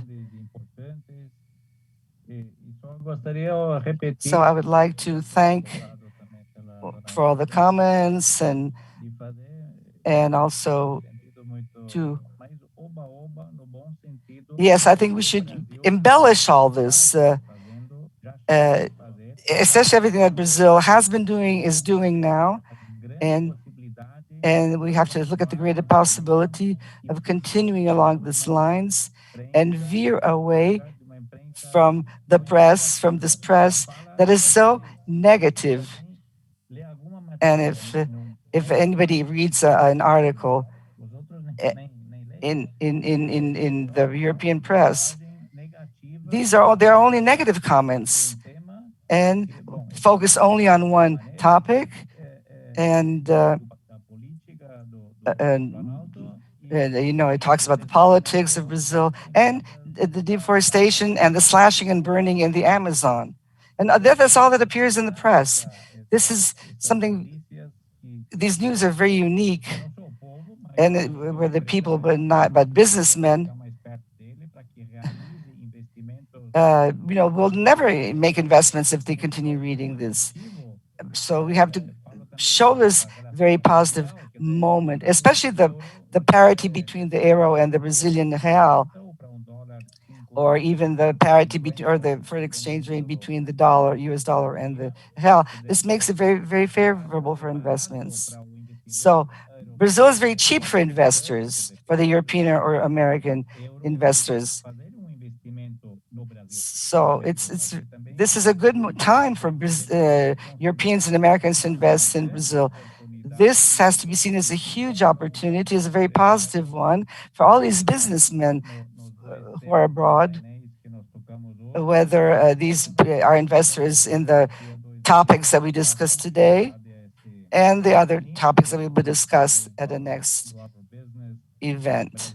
So we have to have more of these events on Brazilian agribusiness. So I would like to extend my warm thanks to all of you for your contributions that were so valuable. And I hope that we will really have our homework for all of us. And we're here to help you to the greatest possible extent. So our homework is to spread the good news that come from Brazil. But these are not news, these are facts. These are real facts. So we have to spread the news amongst the business community especially. Because most part of the business community knows nothing of what's going on in Brazil in this respect. So Evandro, thank you very much for everybody. And Luiz Furlan, thank you. Thank you for your contributions. And I hope that we will be able to continue including if we could continue today's topics and perhaps concentrate on others with even more details. So there's a lot to talk about, energy issues and biofuel issues, and what was said by Fausto as well. These are all unknown facts. You know what Fausto said. This is something that I did not know, and I'm still thoroughly familiar with Brazil because I've lived here so many years. But imagine someone who's not Brazilian. They do not know anything about this. You know, people abroad read the news on France, on Brazil, and Vietnam, and so on. So this work, this slow work has to be done to plant the seed with perseverance and repeat again and again and again. It's not easy work, but if we pull our forces together, we will be able to do so. If we join all our efforts of all the experts who are here, we can get there. This is all of this is very interesting for me. So I just took down pages and pages of notes. Thank you very much, all of you. And we've already gone over our time. So thank you again. More thanks to everyone. Thank you. My very warm thanks. And I hope to see you very soon. This is the objective. Let us have more debates. Thank you very much.